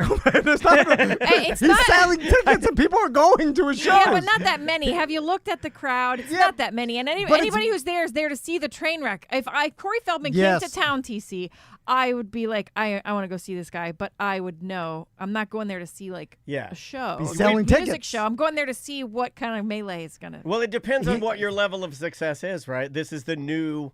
He is kind of a microcosm of the new style of fame, right? Like you don't necessarily have to be the best, or you just have to have a lot of eyes on you. Yeah. And it doesn't matter if they're laughing at you, laughing with you, whatever. It's just You are Just want an audience? You Yeah. are standing on stage, playing an instrument, Yeah. singing, dancing like Michael Jackson, Professionally. in front of a live audience, Millions. right? Like, and you are touring. And without his shenanigans, is it the- wouldn't be as popular. Is the intentions? You're always big about intentions, right? What are their intentions? What is the intention of the audience? Are they there to sing along to laugh with at you? him? No, they're there to laugh at him. Well, then, Yeah. what is he doing? Is he a genius? Well, yeah, well, he's a genius to accomplishing the goal of professional musician because without the well, he's not a genius. He's just accomplishing. You're really his good at goal. TC's so good at like wiggling through something and justifying Except, this and trying to except if find- we're talking about Joe Flacco, then he gets mad. Oh, yeah, Is that's, Joe Flacco still playing? yeah. But anyway, it's so the now the other end of this is this not on purpose that he just freaked out and he's not practicing or like based on what Tiffany's told us about like she knew some people that played in his band, Oh, the Angels. Mhm. and they said he's crazy. It was crazy Yeah, as yeah. hell. He probably somebody approached him and was like, "Hey, we have this opportunity. It could get you back on the world stage." And he's like, "Yes, do it. Do anything. I'm taking it back." And then That's really good. weeks later, when You think Time he to comes forgot? time to do the work or show up at something, he's himself. He's not somebody else all of a sudden. Yeah, and then he can't just You show can't up. just and, show yeah, up yeah. on time to Yeah. things. He's Yeah. Corey Feldman. Caller, Yeah. is this Corey Feldman? Who is this? Caller, you're live on the show. No, it's not. Hey, LJ, South Carolina. Hey, what's going on, man? What's on your mind? We're talking about Corey Feldman. Oh, well, I was going to talk about OnlyFans. No, Okay, that's what about? fair. Let's do it. OnlyFans is getting rid of all sexual content. I guess coming the 1st of October. So I was kind of wondering what all them busted bitches are going to be doing for some money. Hey-o. First, where'd you see this? Did you see this on a meme, LJ? No, it was a news article I saw somewhere on Gawker or something popped up on my timeline yesterday. Now, they Were you looking at Facebook? They threatened this years ago, and then they took it back. I don't know if you remember that. Well, it's from what they're saying, it's just kind of like porn. It's, I guess it's some kind of form of sexual for pay, or I didn't really go that far in. I was just listening to the OG show, and it reminded me that y'all were talking about OnlyFans and Seth already had one or whatnot. That's old news, man. Yeah, I think you saw a 2021 news article. That happened a long time ago, and then you saw an article from a long time ago, and then you thought it was recent. I've done this before, we LJ. do it This here, is yeah. Listen, I keep telling my mom, get off the Story Facebook. of my life. This is called Dumb Old Man Believes the Internet and just reacts no matter what instantly on something he has That's no it. idea. Yeah. You know what? It's embarrassing, but what makes it more embarrassing is live on the show. Like, it could have been a voicemail SJ. that we ignored. Or no, that was LJ, not SJ. Yeah. LJ, get my J's mixed up. I've done this before, and luckily Daniel caught it a couple times where I'm like, hey, did you see what happened? And Daniel's like, that happened 2 years ago. I told you some of those. I did it yesterday with Howard Stern, and then I caught myself. With the Andy Oh, video. Cohen. I'm watching the Andy Cohen video. I'm like, oh, and then it's like it wasn't even that. None of that was real. Well, yeah, but that wasn't. It happened 2 years ago. I'm saying like the a old dated one, yeah. because dated stories pop back up in your timeline, and then you see them, and because our brains are programmed to believe that our timeline Everything's is current. Yeah. That we're like, oh, this is a new thing, and then it's years old, and it's a weird thing that old people get. I wonder if like newspapers, books, magazines, it's almost as if the paper version of them, the fact that they do deteriorate, is almost good for like if it's old, if it's a periodical. You can tell that it's old. Like You if can it's hold it in your hands. I mean, and like you feel it's a little drier. It's got some stains on it. Yeah, like a periodical. It's supposed to be current. Let's go back. Oh, I'm ready. I'm ready. I hate all this. I'm so sick of the internet. I am so over it. Yeah, but we say that we're in the most educated time of human history. Yeah, but my mom texts me to look outside for the blood moon or something, and I'm like, that's not even for us. That's for Australia. Yeah, and then my brother starts telling her, people still believe we went to the moon, and then they're arguing about this, and now I'm watching videos of Neil deGrasse Tyson. I'm like, why? Yeah, there's misinformation, but but a whole bunch of time got taken for that. But that's what happens when you have unlimited information. Yeah. But we still have unlimited information. We can still find anything we want to find. I think you just got to know when to turn it off. For me, like I like having it, but I'm getting better just putting it away. I don't like that the information is mixed with the social, because I want to keep in touch with my cousins who live in St. Louis, Missouri. Yeah. But I don't want to also, in between, have to see some nonsense. Yeah. Well, there's always a price to pay. The nonsense is the price. It's such a big price. The noise is there, and it's just getting louder, right? More and more noise. and then but it's like anyway. But it's the opportunity to find out any answer to any question is so insane that but then how do you even know? How do you even know if it's correct? You have to vet it. You have to. I don't know how to vet it. But Where am I vetting it? On another place on the internet that's wrong? ChatGPT will get close enough, and then if you question it, you can look further. But for the most part, if any facts you want to look up, or like, hey, you have something wrong with your car or something, any problem in your life, that you can find the answer quicker than ever before in human history. Like, even when it comes to fixing things around your house or all this, like anything that we ever wanted to do, we can look up the answer to, which was pretty awesome. Like, I had something I wanted to show you that you like said I have to call people for answers. I just want to go live in the woods like Pubba. And what was the little deer kid's name? No, I almost screamed One Piece, but it's was it One Piece? Longhorn. What the hell is his name? Sweet Tooth. Longhorn. All right, take me to Sweet Tooth and Pubba's cabin. There's a. Okay, here it is. I wanted to share this with you. It ties in perfectly. You're talking about the internet, and they just put up a remember when for the show Jeopardy. And they're like, remember when Jeopardy and IBM executives teamed up with the game show to produce Watson. Do you guys remember Watson? The computer, the Jeopardy computer. It was very early on AI. And what's very interesting, just to show you how rapidly quick this thing is just ramping up. IBM executive, this was just imagine it was just a drawing on a napkin, just an idea in a bar in 2006. By 2010, they were already doing trials with Watson to put him on Jeopardy. And by 2011, they were running training for him. Alex Trebek hated the idea. He thought it wasn't fair to humans. He liked it better being he was more of a purist. And then they went through all of it, and a human never beat him. But just to give you an idea, in 2007, when they were training Watson, it would only get 13% of its questions correct. Think about that. Yeah, no, that's how far back it was. So in 2006, their AI version that was made to answer Jeopardy questions, specifically trained for this, could only have a success rate of 13%. Yeah. It's funny. 2010, it got 50%. 2011, they got to 75%, and then they debuted it. That ramped up quick. Yeah. Like 20 really quick. I don't remember that. Was it a contestant? Yeah, they did. They what they would do, and the reason Alex kind of hated it is it was like they used it as almost like a clarification for harder questions at first, and then they had Ken Jennings and then one other guy, and then those two guys played Watson in like a battle of the champions, and I want to say 2014. They're not still doing that. No, Watson's not around. Okay. Yeah, well, it would be impossible. It. Like it's done now. He's done. He was a novelty when he didn't work. You see what I'm saying? Right. Well, now that he's it's gone. Well, back in the 90s, this was a thing with chess and computers, but chess was... 97. That was Deep Blue with Gary Kasparov. Chess was easier because chess has a mathematical right move every situation in chess. There's a mathematical right move, so the computer can understand it. With Jeopardy, it's random questions. Maybe it didn't have that information. Pop culture, yeah.